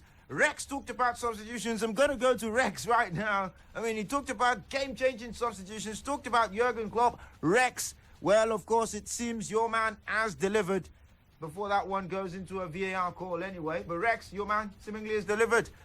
The substitutions seemingly having an effect. Yeah, surely, like I said before, credits to Jurgen Klopp. He just know how to do things differently. Sometimes it might not work, yeah? That is understandable because you're actually coaching humans, not some video games. But then, in most cases, I think it gets to work for him. There was lack of presence. This is one thing that Firmino has been guilty of. Yeah, I want to understand that he did not start out his career as number 9, and that's have an impact on his game. Look at his goal per game ratio. It does not reflect a true number 9, but he has other things he offers, which Klopp is well pleased with. So that is understandable. For a number 9, a natural number 9, you have the instinct. When you have the ball, the first thought is, can I go for it? If there was no chance to do so, yes, you can now start some link-on play with your wingers and all of that. And that is what Nunes will bring to this Liverpool team. Yes, because they really didn't have anybody in breathing down the necks of the defenders. That's why they were confident. Fulham were passing out from the back. They were exchanging passes in their own box. And I think the presence of Nunes, even the body frame alone can put you under pressure. You look over your shoulder every now and then to see whether he's on you or not. So that's exactly what it is. It was actually a very beautiful build-up. And with the two substitutes involved, yes, there was a point where Harvey Elliott had a touch and they flicked the ball to the right to find Mo Salah, who squared the ball into the box, and then Darwin Nunes was waiting for that cross. Maybe Firmino will be somewhere else, or he will be part of the build-up rather than waiting for the final pass. So that's what Nunes will bring to this Liverpool team, and I think he's a very, very good he's a very good business for Liverpool, and they won't expect to yield the dividends, the return for the investment. Thank you very much for that, Rex. And of course, Rex talked about substitutions changing games. Well, of course, Jurgen Klopp just made one. Josh, it's 1-1 for Liverpool. A lot of people talked about the comparisons, but forget the comparisons with Erling Braut Haaland now. I don't care. I don't give a hoot about that. They're very good strikers. Yes, good looking, tall, have got the build. But Darwin Núñez, a lot of questions about him in preseason. People felt, okay, could go on, be a bust. You heard Rex talk about what he gives Liverpool as a centre forward right now in terms of the option that he gives them. What do you think this means for Bobby Firmino? Well, it's clear as daylight. From the price tag, it's clear as daylight that Firmino's time as Liverpool's main number 9. In fact, it's been clear since Diogo Jota. Firmino's time as Liverpool's main number 9 has come to a close, and Darwin Núñez is the final nail in that Firmino at the top number 9 coffin. Firmino is still a leader in the team. He's still a key player, but he's transitioning to more of a Milner. You could probably say a mix of a Milner and Origi for Firmino, because Milner is still important to the cause of Liverpool, maybe more in the dressing room aspect. Like coming off the bench as well. Maybe like an Ahmed Musa for the Super Eagles. But then also the Origi instance as well, where he comes on, impact sub, makes the play happen, helps the team from the backstage, uplifts the morale of everyone. A great team player. So yeah, it's just clear as daylight from the signing of Darwin Núñez. In fact, from Diogo Jota, then you got Luis Diaz, and then Sadio Mane left because they didn't want to renew his contract and give him the huge box that they later gave to Mo Salah.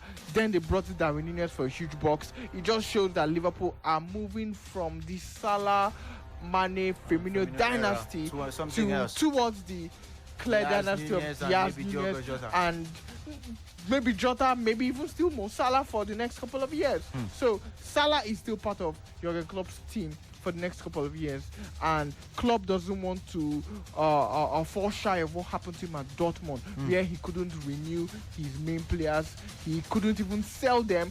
Most of them went to Bayern Munich. Hummels, Götze, Lewandowski went to Bayern Munich on the free.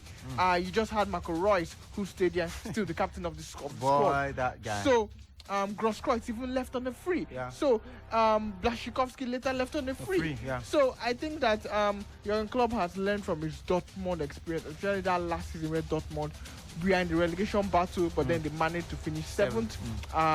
Came over to Liverpool and he has been building his team. He's built his attack around Mo Salah. For the next couple of years, it's still going to be around Mo Salah with the help of Diaz and Núñez and Jota as well. But then, of course, moving towards the future, Salah will definitely be replaced. Everyone will definitely be replaced. But right now, it's Núñez's time as the number 9 of Liverpool. And who knows, very soon, whenever Firmino leaves, maybe next season, maybe this season, if Liverpool agrees to, I don't think Liverpool will sell him to La Vecchia Signora this season. I would love to have him in Turin, but if Liverpool do not sell him this season, maybe next season, maybe next 2 seasons, whenever he leaves the club, the number 9 jersey, his contract expires at the end of the season. At the end of the season, so he might leave on the free like Origi did this season, unless if Liverpool wants to cash out on him, the Fenway guys won't cash out on him. But then, whenever he's leaving, it's clear as daylight that Darwin Núñez will not just become the number 9 via the position, via the number 9 in the starting 11 slot. But of course, he'll take over the number 9 shirt from Firmino. So it's clear as daylight that Nunes is there to finally take Firmino away from the starting 11 and perhaps from Liverpool in general. 090-40,889, the numbers to call to be part of the conversation right here, right now. And of course, yes, in a moment we'll get you an update. The referee is pointing to the penalty spot. Andrew Madley. Aleksandar Mitrovic was the one who went down, yes, of course, from the penalty spot, and the referee has pointed to it. But let's take your thoughts right now and your calls. Hello, good afternoon. Good afternoon. Yes.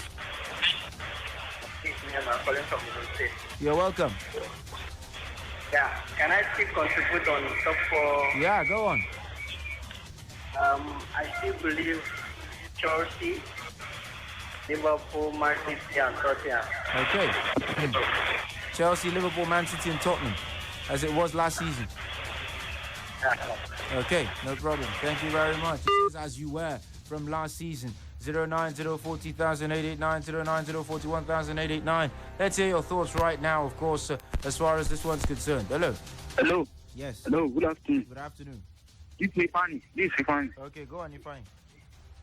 Talking about this Liverpool-Fulham game. I don't see Liverpool winning this game. No. Instead of winning it, Fulham will add another goal again. Yes, Fulham is going to win this game. Okay. No problem. Thank you very much right there for getting on board. Hello. Good afternoon. Yeah, yes. Good afternoon. Yeah, good afternoon. Good afternoon. Yeah, my name is James. I'm calling from here. Okay, go on, James. Okay. What I want to say is about this top 4. The top 4, I'm saying that for my own prediction, I feel like Tottenham. Okay, right there. Sorry for interjecting you there.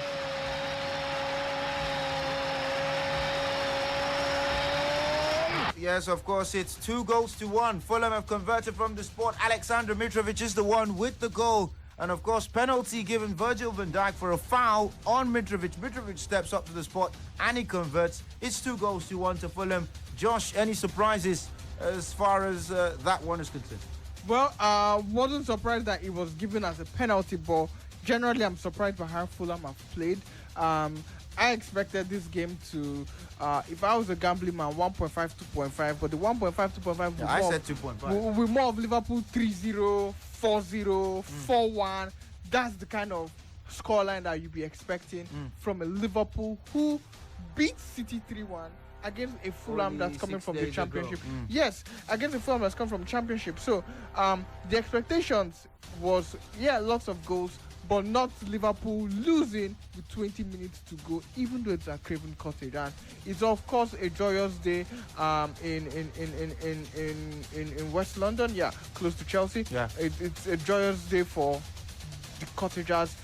Fulham probably might be stealing this one if they can hold on for the next 20 minutes. But clumsy from the graceful Virgil van Dijk. Sometimes these things happen in football. Mitrovic really proving that perhaps this time around he's not just this has to be this time around, he's not a championship striker. A championship striker. That's a Premier League striker. Yes, indeed. I 100% agree with that because he really has that point to prove.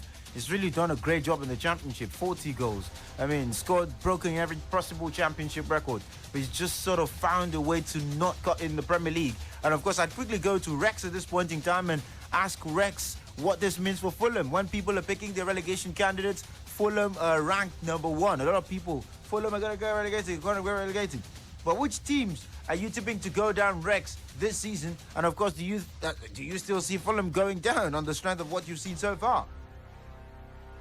Well, I've not actually counted them to be among the guys expected to go down, personally. Yes, because of not because of the game ongoing now.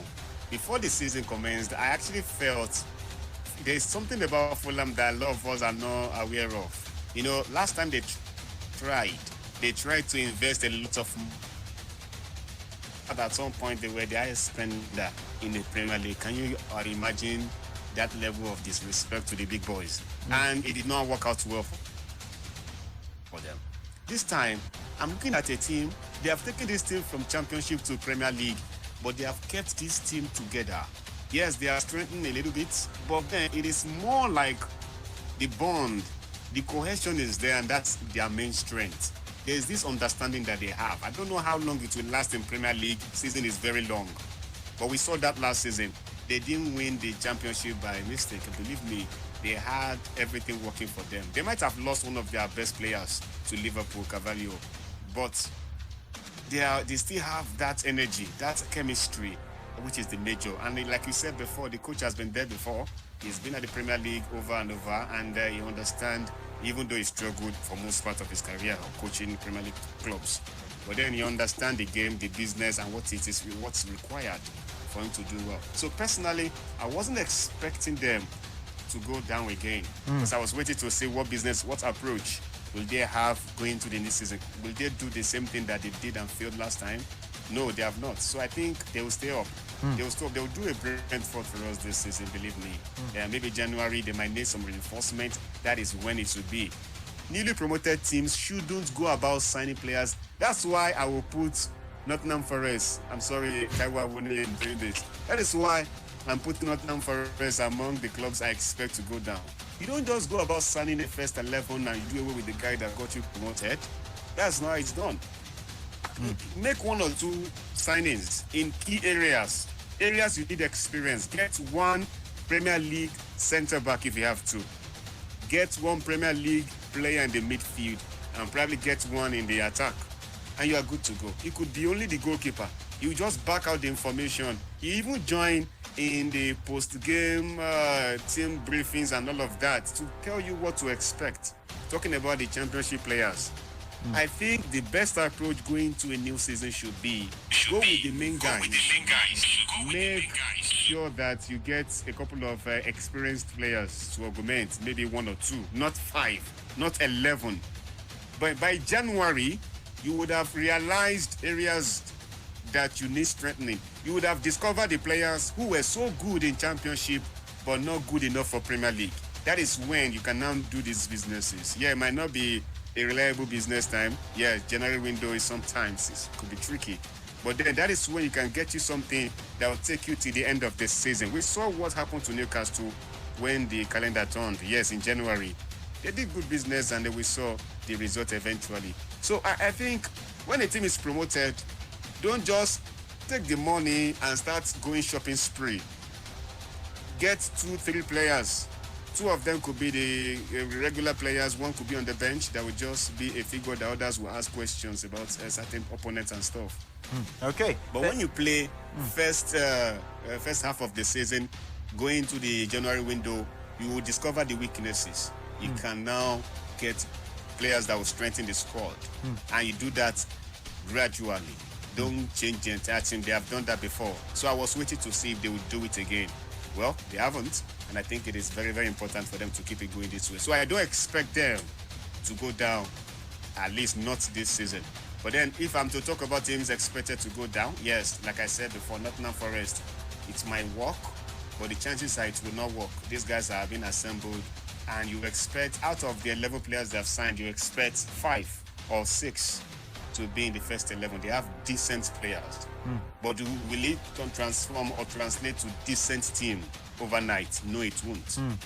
It is the chances are very, very low. So they might struggle at the beginning of the season, trying to gel and blend. But if they are quick about that, maybe by December, January, they find the rhythm, it might start working. But if they click late, it might.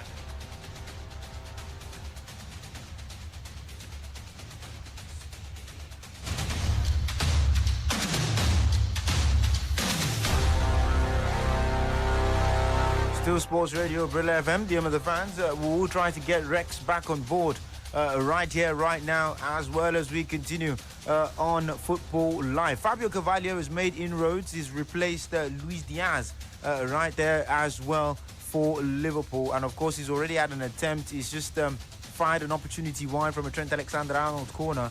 And Liverpool really hoping that they get something from this game as they continue to struggle. But, of course, Rex is back with us now. League. And you cannot always do that against the big guys. It is only here and there that you get to do that.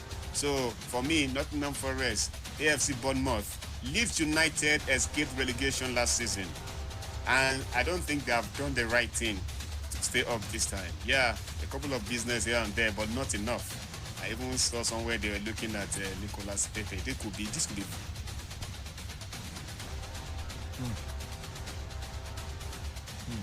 Has been maybe or maybe not. But then to walk in there, left-footed right winger, just like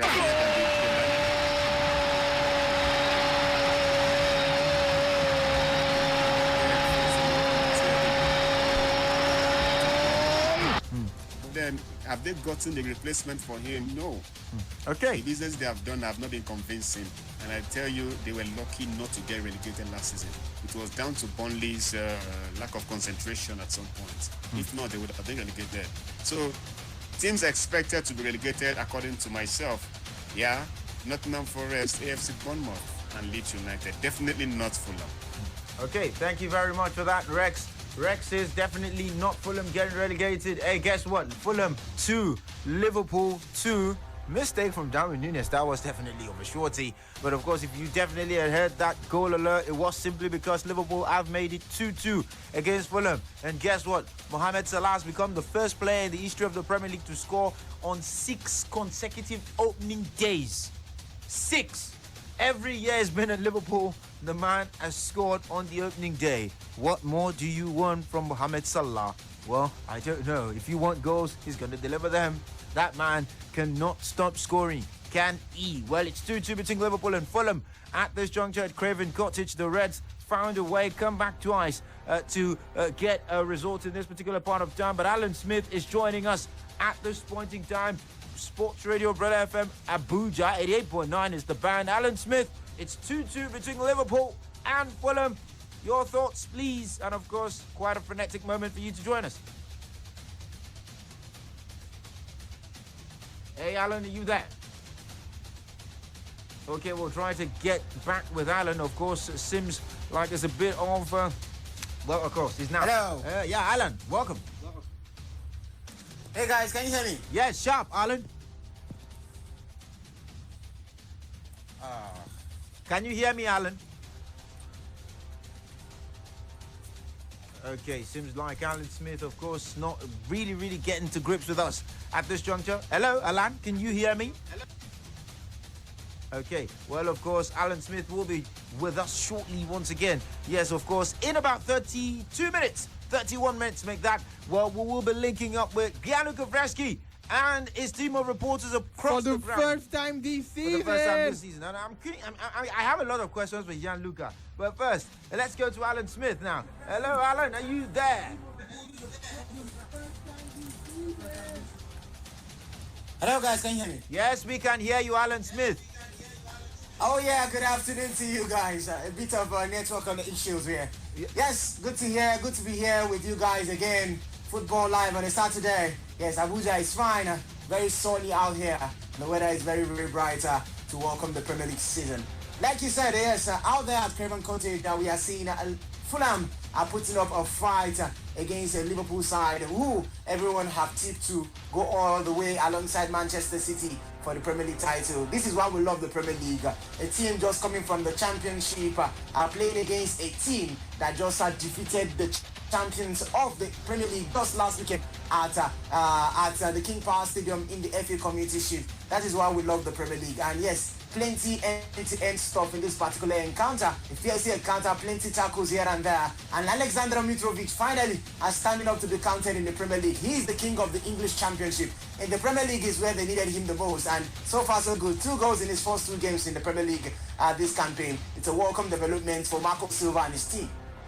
Okay, well, thank you very much for that, Alan. Well, I'll come to you in a moment. Well, we'll quickly also go through the grounds and give you some of the starting lineups as far as the 3 p.m. kickoffs are concerned. Well, of course, we'll take the starting lineup from the game between Spurs and Southampton in a moment. Of course, we'll come to you and Rex and ask you 1 or 2 things as far as that is concerned. Our very own Joe Aribo starts today, and it looks like they're playing in a 3-5-2, and already they've started playing him as a false 9. Well, you know, who knows what's going to happen? I mean, It's Southampton. I mean, they have different things in terms of surprises that they have to unwrap for us. But of course, it's 2-85 minutes on the clock between Fulham and Liverpool. It's 1-1 between Norwich and Wigan as well. That is in the Championship. Arsenal's under-21 team have come from the dead. They lead by 3-1 against Manchester United's under-21 team. And guess what? That guy has scored a goal. The one that they called, I've forgotten the name that they used for him, but the Brazilian who came in, Marquinhos. He's gotten a goal for Arsenal's under-21 team. He's off the mark already. And of course, himself, Canyon Edwards, as well, of course, as Miguel Aziz, all getting in among the goals for Arsenal's under-21 team. 3-1 against Man United's under-21s, who, of course, will definitely be hoping for respite now. The man who replaced Victor Moses was the one who doubled the lead for Spartak Moscow. They lead 2-0 away at Ural, right there in the Russian league.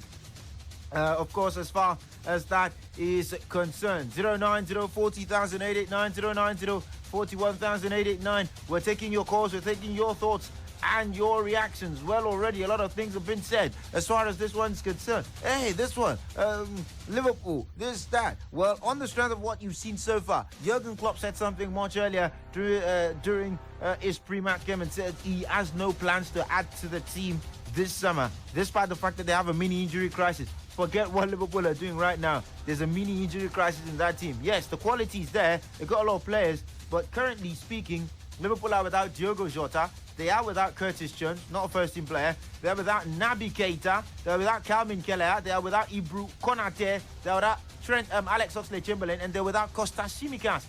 They've got 7 players injured. The difference between this season and that ill-fated 2021 season is that there's a bit more quality now than he had back then. But Jurgen Klopp says he's not adding any player to the plethora of players they've got at this point in time. When you look at Liverpool's substitutes bench today, look at the players that are on the bench for today's game against Fulham.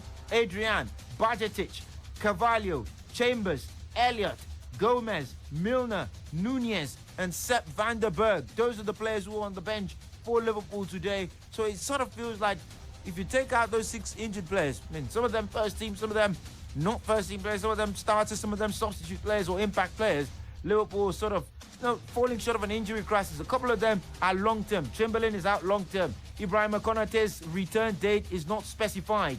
Calvin Kelleher's return date is not specified. Diogo Jota is expected to be back before the end of the month.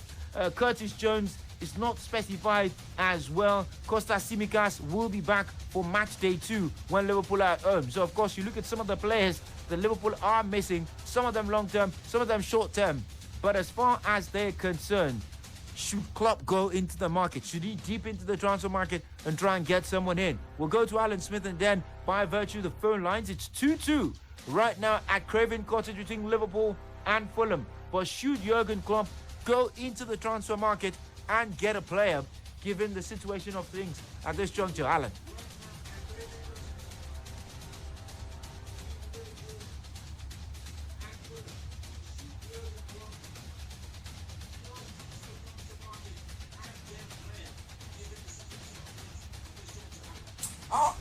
I think they have a good squad already. Like you just mentioned, the injuries. You look at the players who are out injured. Diogo Jota, he has been remarkable. Signed a contract extension just recently.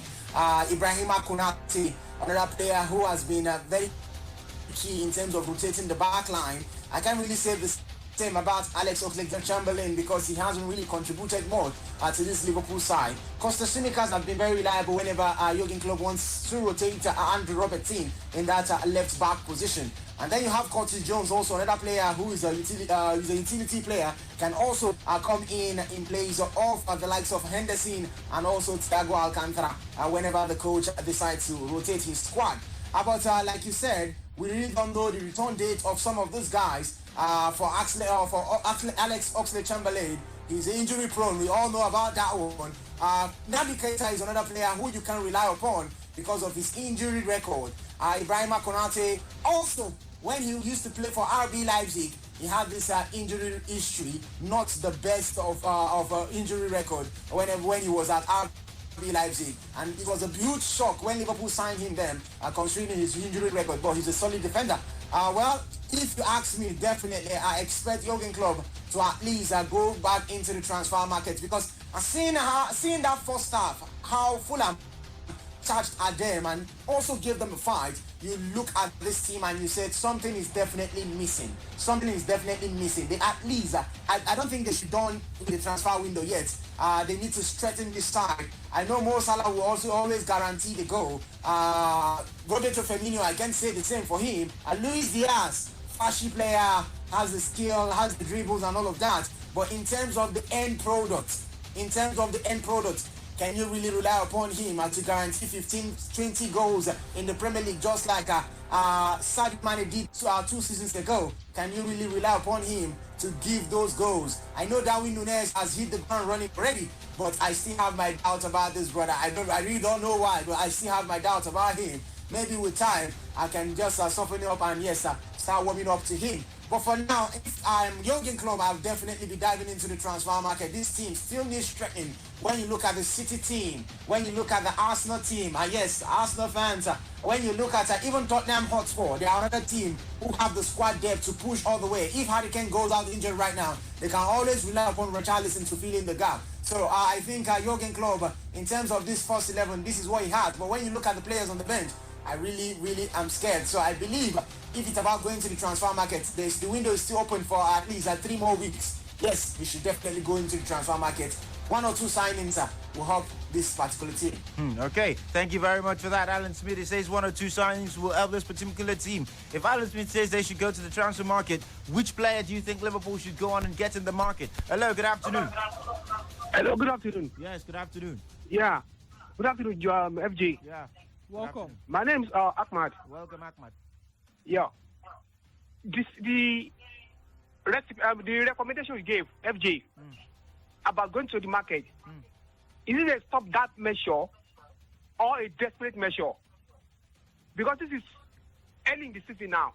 And we always forget that for every team, they're operating on a budget for a particular season. It's not as if they cannot afford to just go back to the market at any point in time. But we should realize that they are operating on a particular set out budget for season. Now, if Klopp is operating on a budget, say let's say of 20 million, say 20 million euro or 20 million pounds per season, and he has been able to buy, say, 3 players now. Now, with the board, be ready to grant him that request. That's what you should take into consideration.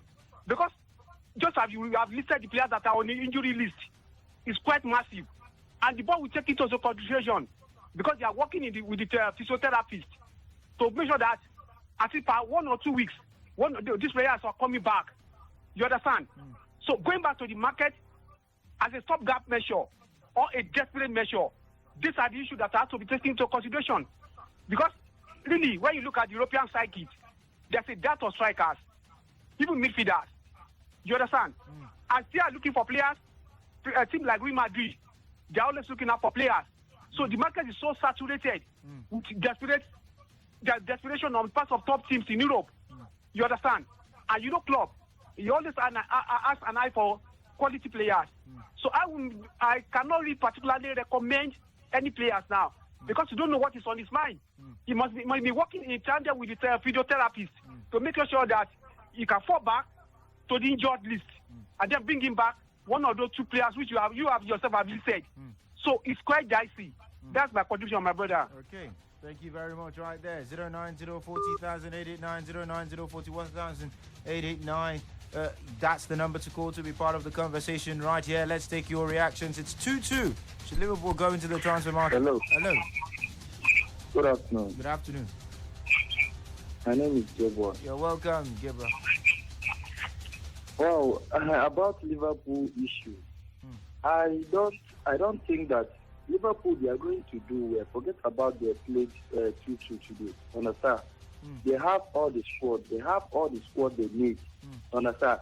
And their coach know what he's doing. So don't let us. This is the beginning of the season. Anything can happen. And understand, nobody wants to lose. Understand? So I don't think because they draw this match, they are not good. They are good. I see Liverpool making it first in this season. Thank you. Thank you very much right there for getting on board. 09040,889, 09040,889. The numbers to call to be part of the conversation. Get on board. Liverpool have hit the crossbar. Jordan Henderson hits the crossbar, and it was the top of the crossbar, the woodwork there. Of course, the ball just clipping the top of the woodwork. Very close to making it 3-2. Hello. Good afternoon, sir. Good afternoon. Jay. Yeah. Good afternoon, Jay. Good afternoon. How is today? Fine. Yeah. Please, what's the transfer? Sorry, what's the transfer for Chelsea? Games are going on right now, brother. We're not talking transfers. We're talking games. Hello. Hello. Good afternoon. Good afternoon. Hey, that's not good. Please, when you get on board, make sure that you're away from anything that could cause a distraction. Hello. Hello. Yes, good afternoon. Good afternoon. My name is Michael. You're welcome, Michael. First time caller. Oh, Michael, the bell's for you. First time caller. Thank you. Go on, in this Michael. situation, what if you have a player on the ground and he's injured? Understand? And you buy another player. You want to keep that player on the bench. Understand? And retain the new one or the old one on the injured. You come out on the bench and start playing. What do you want to do?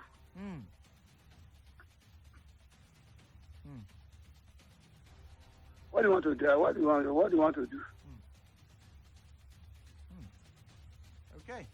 Thank you very much. That's a very interesting question. I do have answers to that. Because I'm not the Hey. Hello. Good afternoon. Good afternoon. Okay. Not ready for us. 09040,889, 09041,889. It's full time at Craven Cottage. Fulham 2, Liverpool 2. And for the fourth time, Marco Silva does not lose at home against Liverpool. Drew goalless with Liverpool when he was in charge of Everton. Drew 3-3 when he was in charge of Watford on the opening day of the season, 17-18 as well. And of course, he also beat Liverpool 2-0 when he was coach of Hull City. So he's unbeaten at home against Liverpool in the Premier League, Marco Silva. Hello. Hello, good afternoon. Yeah, good afternoon from you. What's your name? Okay, go on. I'm calling from Mo Salah. First time caller. Location not needed, but the bell's for you. Carry on. Okay, try to get back in. We're 20 minutes, less 20 minutes away from joining our partners in the UK for the first time this season. Hello. Hello. My name is George. Welcome, George. I want to have the Liverpool match. That's all. Sorry? That's all. Okay, I can't get you there. It's full time at Craven Cottage. It's ended 2-2 between Liverpool and Fulham. And of course, it's also ended 1-1 between Norwich and Wigan in the Championship. So, hey, quite interesting results all round. Hello. Hello, FJ. Yes, good afternoon. Good afternoon. Yeah, George is my name. Welcome. Yeah, for me, I think for Liverpool, the jungle has started, you understand? This was just an eyes of Fulham pitied them. Fulham should have defeated them. But tomorrow, this Sunday, they should not do testimony, you understand? Because I see Liverpool not doing well, you understand? How can you leave your injury room money when go out? For me, I think they're finishing in Europa League. Why for my top four, FJ? If Chelsea make it top four, Africa will win the World Cup. Thank you. Thank you very much. This has to be like one of the most discombobulated and disjointed statements I've ever heard. But no problem. It's full time at Craven Cottage, and we'll quickly take words and reactions from starting with Rex. Rex, full time, 2-2, Fulham, Liverpool. Thoughts, please? I'm not pleased with Liverpool. Yes, they fought, they faced a test. They were well tested by the newly promoted side, and it was expected it will not be easy, but it should be difficult, and you are winning. That should be it. You know, in a season, or should I say, in a campaign where most times You lose the league title by 1 point, 2 points to Man City for many years now. Every point counts. You can end up saying, what if we had won the game against Fulham? What if we didn't concede a goal? What if? So many what ifs can end up the season for you. A lot of points you can just go back to these days and start worrying about how did we lose, how did we draw, how did we not win in this environment. So I think that is one thing that Pep is known for. He's never satisfied with success. He's never satisfied with anything. From a game like this, he will go ranting to the media, telling how his players failed to turn up, how they should have won. You know, you have to be meticulous when you look at the level of competition that it is right now in Premier League. Gone are the days where you win the league title by 7, 10 points. Now it's no longer the same, especially between these two rivals. And one of them just played today, and you dropped 2 points against a newly promoted side. That is what the story is. Forget the performance from Fulham. You should get the job done. Yes, some fans were talking about how Arsenal did not impress last night, but at full time they got all 3 points. That is what counts at the end of the day. Guardiola can play bad sometimes. Sometimes he can even act for.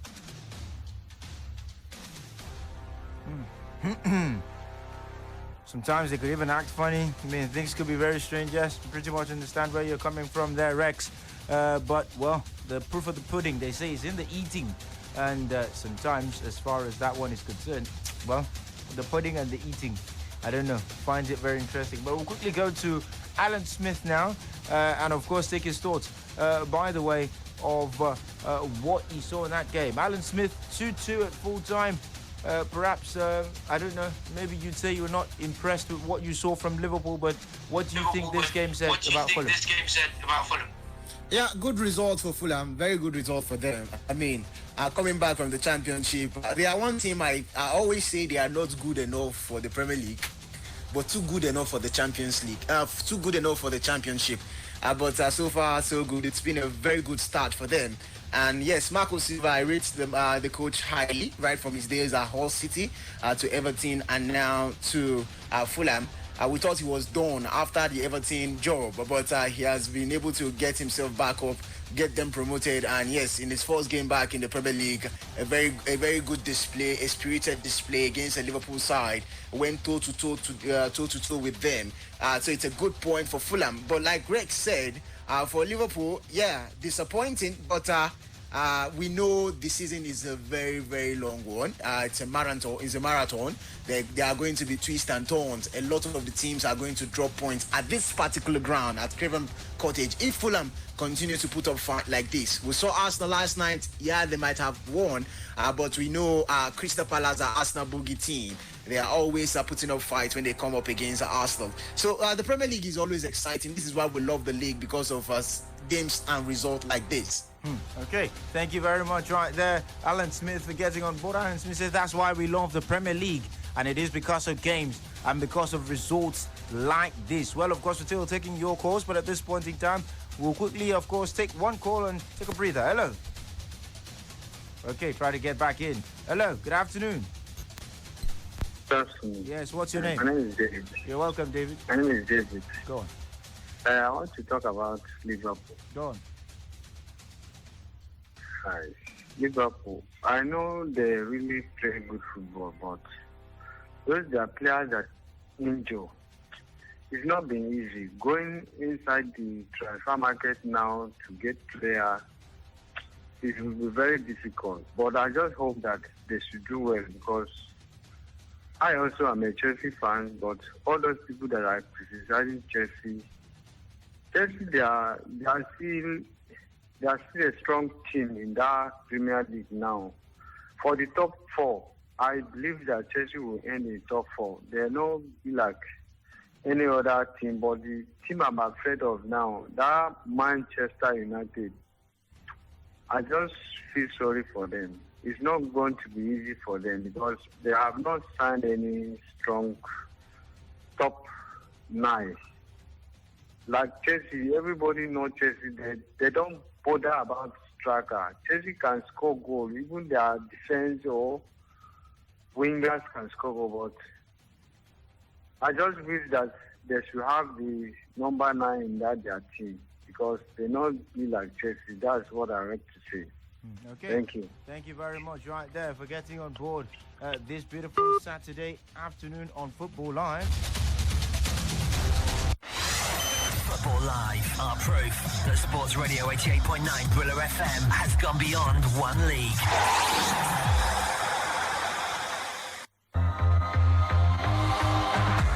Around the grounds every Saturday and Sunday afternoon on Football Live. Hear about the goals as they go in as we follow all of the big action around the Premier League and the big leagues around Europe, including Bundesliga, Serie A and La Liga. Football Live.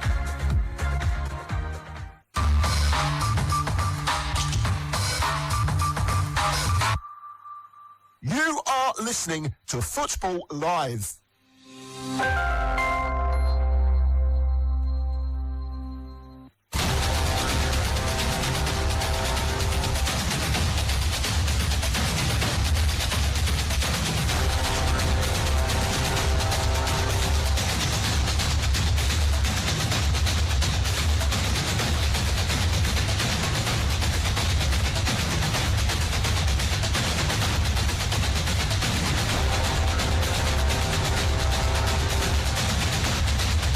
Sports Radio 88.9 Brila FM, the home of the fans, your frequency of champions, your home of sports. We're still taking you closer to the action.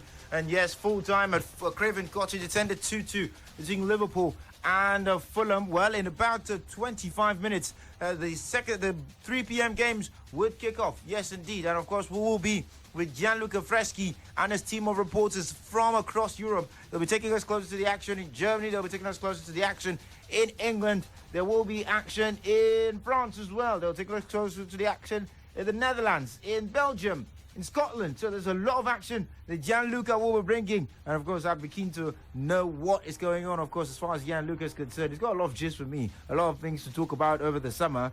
I mean, how did he enjoy it? Did he go on the beach? What was he doing? I'm pretty curious to know how Gianluca spent his summer. But of course, well, that is going to be, by the time we'll connect with Gianluca Freschi. But yes, indeed, at this point in time, 3 p.m. kickoffs. Antonio Conte has been talking ahead of the game. Here's Tottenham's starting lineup against Southampton Football Club. Josh will give us the starting lineup of Tottenham against Southampton. Josh, starting lineup, Tottenham, Southampton. In goal for Antonio Conte Spurs, we have Hugo Lloris, the captain of the side, the captain of the world champions France. 3-5-2 formation for them, or you could probably say 3-4-3. 3-4-3 basically. Eric Dyer in the heart of defense, Ben Davies and Christian Romero. The 4 men in front of the defense, Ryan Sessegnon, left fullback, Rodrigo Bentancur, Pierre-Emile Højbjerg and Emerson Royal. In front of them, Heung-min Son, to me one of the best players, or perhaps even the best player of the Premier League last season, Heung-min Son, Dejan Kulusevski, Kulu of Sweden, and of course Harry Kane. While for Southampton, we have Gavin Bazunu, Nigerian-born Irishman in goal, Kyle Walker-Peters, Jan Valery, Mohamed Salisu, Jan Bednarek, Mohamed Jenepo, Romeo Lavia, Oriol Romeo, the captain, James Ward-Prowse, and Joe Aribo and Adam Armstrong playing a 5-3-2. Both parties are up front for the Saints, and Ralph Hasenhuttl. Joe Aribo playing in a front two. I don't know what that is as a first name. Playing in a front two Adam Armstrong there. Josh, your thoughts on that one? Well, we've seen how Joe Aribo likes to play. In fact, he says he prefers to be a number 8 even more than a number 10, and that shows that he wants somebody's listening.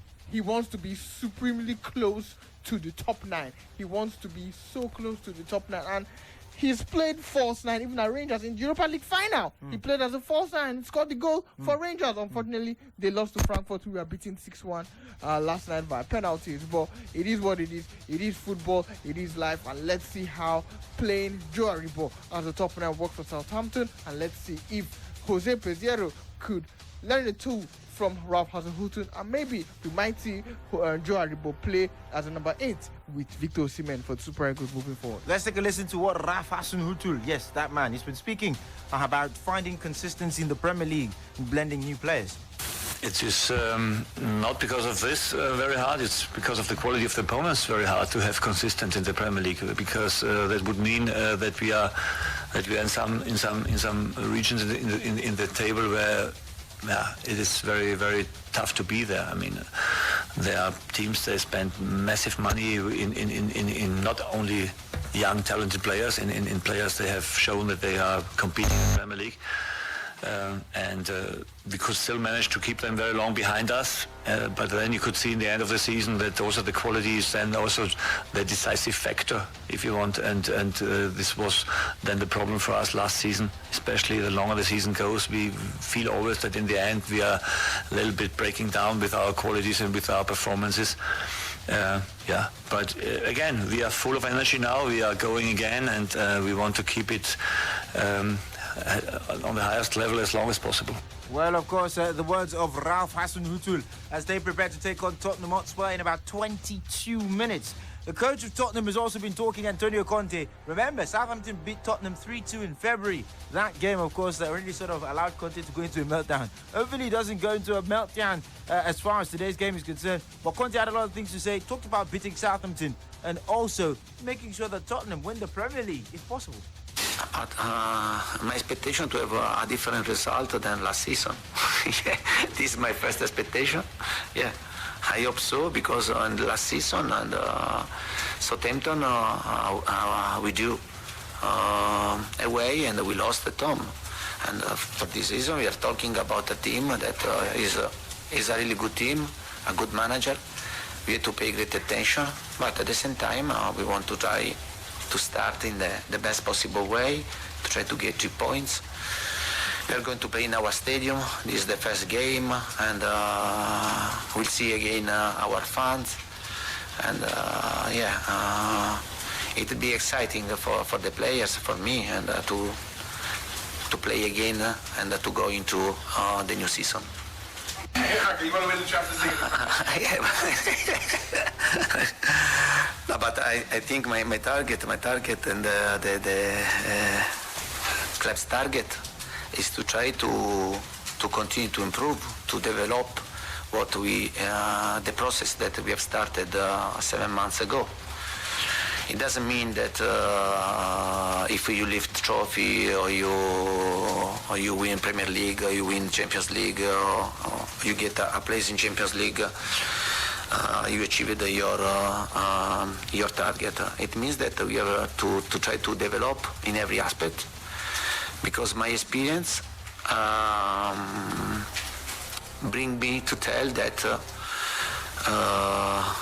we are going in the right direction, but at the same time I know that the club needed other steps before to be competitive with the top team in the league, the top team in Europe. For this reason, I think that we have not to be presumptuous, not arrogant, and we have to know only one word, that is work, and work to try to improve into the pitch, outside of the pitch, to become a top club. Yeah, but I think we are in the right direction. We are improving, and our target has to develop the situation and to increase our value into the pitch and outside of the pitch. Football Live. And of course, the words of Antonio Conte going into Tottenham's first game of the season against Southampton. But hey, that game is an under 18 minutes. And of course, at this point in time, we'll be joining our partners in the UK studios. Gianluca Freschi is ready with his team of reporters to bring us closer to the action. And of course, tell us more, because Taiwo Avoni does not start for Nottingham Forest today. He starts on the bench. Yes, you heard right, for Forest at Newcastle. Definitely will be hoping to be an impact sub of some sort in that encounter as far as that one is concerned. He's the only other Nigerian, of course, seeing action. Nathan Tellez out for Southampton totally. So yes, there's still a lot of Nigerian angles to look at.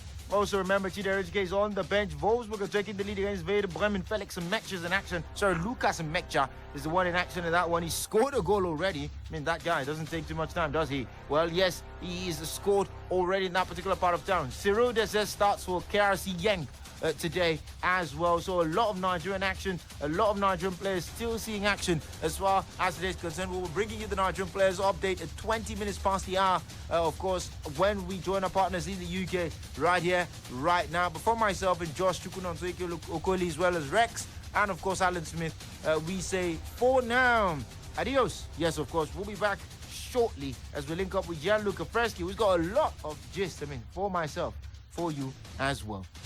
I think Arsenal love to do that with certain transfers. Need a second, ideally, but... You are listening to Football Live.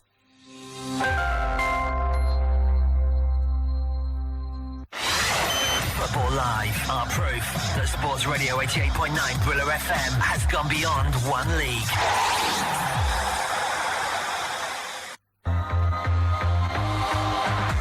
Around the grounds every Saturday and Sunday afternoon on Football Live. Hear about the goals as they go in as we follow all of the big action around the Premier League and the big leagues around Europe, including Bundesliga, Serie A and La Liga. Football Live.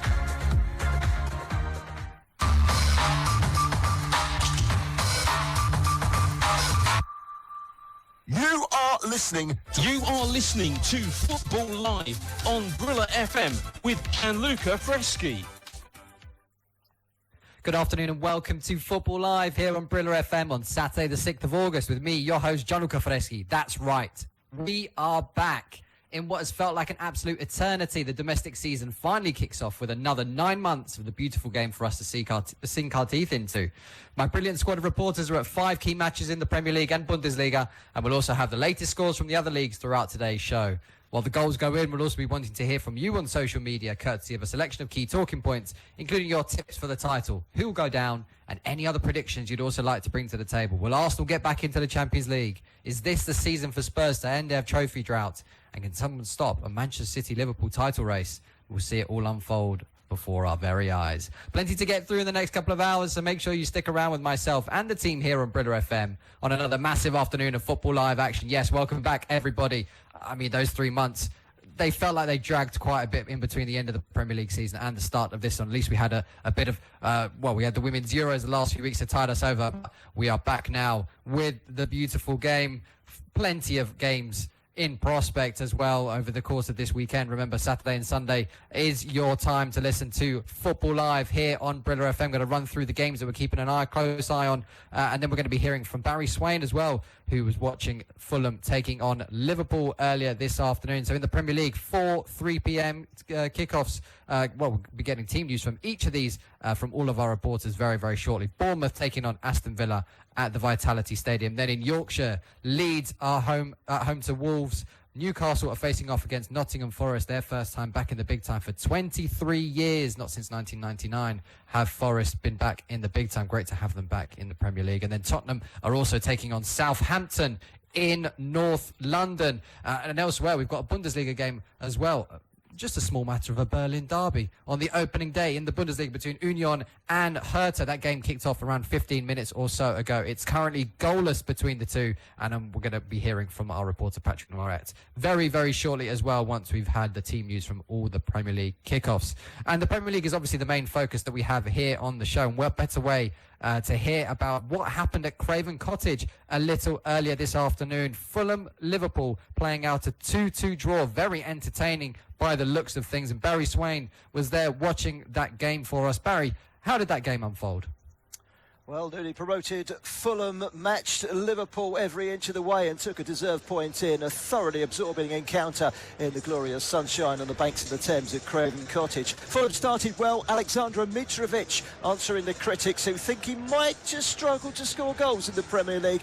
He outjumped Trent Alexander-Arnold to crash a header in at the far post for a deserved Fulham opener. It could have been 2 when Neeskins Cabana, after half-time, shot against the base of the post, but the woodwork was to prove Fulham's saviour in the end. Liverpool level through substitute Darwin Núñez on his Reds debut. Then Aleksandar Mitrovic won a penalty, tripped up by Van Dijk. He stepped up and confidently dispatched it before Liverpool's talisman Mo Salah equalised. Henderson struck the bar in stoppage time. Luis Diaz also wrapped a shot against the post earlier on. Fulham showed that they are capable of surviving this time around. These, however, are the games that Liverpool will be expecting to win if they are to eclipse Manchester City in the fight for the title. Fulham 2, Liverpool 2. Real entertaining affair between the two in West London there, Barry. I remember in our preview show before this afternoon, you tipped Liverpool to win the league this season, but what sort of display did they have out there today? I mean, like you said, dropping points, this is where they should be trying to pick them up if they want to stay ahead of Manchester City. Yeah, it's a little bit sloppy at times, I'll be honest. Mo Salah did score, as he always does on the opening day of the season, but by and large he was kept very quiet. I think Fulham deserve a lot of credit. They hustled, they harried, they worked very, very hard, and they worked very hard from the first minute to the last as they needed to keep Liverpool at bay. Listen, the crossbar on the post, they could have won this game, Liverpool. Perhaps some will say that they should have won it, but Fulham put up a real fight, and I think they've shown enough to suggest that they might just be okay this season. Long way to go, of course, but as I said earlier, these are the games that Liverpool will be expected to pick up the points if they are to maintain that fight with City at the top. Yeah, and he was in phenomenal goal-scoring form last season, Aleksandar Mitrovic. He's picked up where he's left off. A brace today for the Serbian forward. How impressed were you with him? Very impressed. I mean, I'm a big Mitrovic fan. I don't think, and I say this all along, after as a Fulham fan, I had this conversation many a time down the past 2 years, saying why didn't Mitrovic score many goals last time under Scott Parker when they were last relegated? Well, one, Scott Parker didn't have him as his number one striker, and two, I don't think he was fully fit. He's gone away, got fit, scored hatfuls of goals in the Championship last season, which is not an easy league to get out of, by the way. And Mitrovic has gone and set his tone today. Confident penalty in the second half, but the goal in the first half, he's out-jumped Alexander-Arnold with ease. Perhaps an Achilles heel in Liverpool is the defensive quality sometimes of Alexander-Arnold. Great player though he is. He was completely out-muscled, completely out-jumped, and it was a crushing header into the net. Great goal from Mitrovic, and he was named man of the match, and quite rightly so. Right, thank you very much there, Barry. That was 2-2 between Fulham and Liverpool at Craven Cottage. Arsenal still remain top of the Premier League following their 2-0 win away at Crystal Palace last night. We'll be hearing the match report from that game a little later in the show. I saw plenty of memes actually flying around on Twitter right before we came up on air of that Mitrovic goal, and it was just been likened to the way that basketball players dunk on other basketball players when they're scoring those 2-pointers. And yeah, you can just imagine an array of memes doing the rounds. Right then, without much further ado, 10 minutes to go until all the 3 p.m. UK time kickoffs between the Premier League teams. Remember, 4 games on offer. We'll be hearing the team news from Leeds Wolves, Newcastle Nottingham Forest, and Tottenham Southampton very, very shortly. First off, we're going to go to the Vitality Stadium, but before we do hear from Matthew McCallum, who is our reporter there this afternoon, it's time to hear from Steven Gerrard. He's going head-to-head with his old England teammate Scott Parker, and this is what he had to say in his press conference. I really enjoyed me battles against Scott as a player. He was very competitive, really good player. You know, partnered him a few times for England as a midfielder. Really enjoyed being around him. He's a fantastic man. He's done ever so well as a young coach, which is great to see. And I'm really looking forward to coming against him. The Premier League, biggest league in the world, first game. It's really exciting, and I'm looking forward to competing against him again. Yeah, they were a midfield partnership in the early 2010s. I thought they were going to have a bit of a formidable one, but we know how England really did flatter deceive on the international stage. Good afternoon to Matthew McCallum. First and foremost, though, off to the Vitality Stadium now. Only the 5th Premier League encounter between Bournemouth and Aston Villa. Remember, Bournemouth came up through the Championship, having finished second to Fulham, who romped the victory last season. Aston Villa ended up 14th. Steven Gerrard coming in to replace Dean Smith around a third of the way through the season, and he did show some prowess there in being able to do so. Let's hear about the team news from Matthew this afternoon. Good afternoon, Gianluca, and thank you, and welcome to the Vitality Stadium, where the Bournemouth line up in a 4-2-3-1 formation with Flores in goals, Kelly, Metham, Lerma, Solanke and Smith, who's making his 100th league appearance this afternoon. And you've got Tavernier is also making his Premier League debut, signed from Middlesbrough during transfer window. Kiefer Moore, Pearson, Billing and Zamora. Where Villa line up with a 4-3-3 formation with Emmanuel Martinez in goals, Matty Cash, Konza, Diego Carlos, Luca Digne, John McGinn, the new captain of Aston Villa this season, Kamara, Jacob Ramsey, Leon Bailey, Danny Ings and Philip Coutinho, who Aston Villa managed to secure on a permanent transfer from FC Barcelona in this transfer window. Fully expect it to be a very attacking-minded game with Bournemouth looking to cause an upset on the opening day. Yes, they'd be looking to do so, and they'll be hoping as well that they won't be on the receiving end of a 1-0 home defeat by Aston Villa as they were in August 2015 in their first ever Premier League game. They have gone on to win the other 3 encounters though in that time. Can they make it 4 this afternoon? Thank you very much, Matthew McCallum. From the south of England, we head north to Yorkshire. Warren Bishop in position to watch Leeds United taking on Wolves at Ellen Road. Leeds United just about escaped the relegation zone last season, finishing in 17th, whereas Wolves were mid-table fodder, 10th. And what a game it was back in March between the two. Wolves were 2-0 ahead. Leeds coming back with a dramatic comeback, scoring 3 goals in the second half to make sure they secured all 3 points to bring back to Yorkshire, and they'll be hoping that all 3 points will be staying at home this afternoon. Warren Bishop watching this one for us. Good afternoon, Gianluca, and good afternoon to all our listeners on Football Live. Yes, Premier League football is finally back, and I remember covering the game for Leeds United away to Brentford with the incredible season the away end as they stopped up on the final day in the Premier League. But no Rafinha, no Calvin Phillips for Jesse Marsch this season. It's going to be intriguing to see how they cope this season without them. And meanwhile for Wolves, as you said, a 10th place finish, but no recognised striker apart from Wang Yi-chan. Raul Jimenez ruled out for 6 weeks, and also Fabio Silva sent out on loan to Anderlecht. So some fans are concerned about a potential relegation scrap this season. Meanwhile, for the team news, there's debutants for both sides. So we'll start with the home team, Leeds United. They line up in a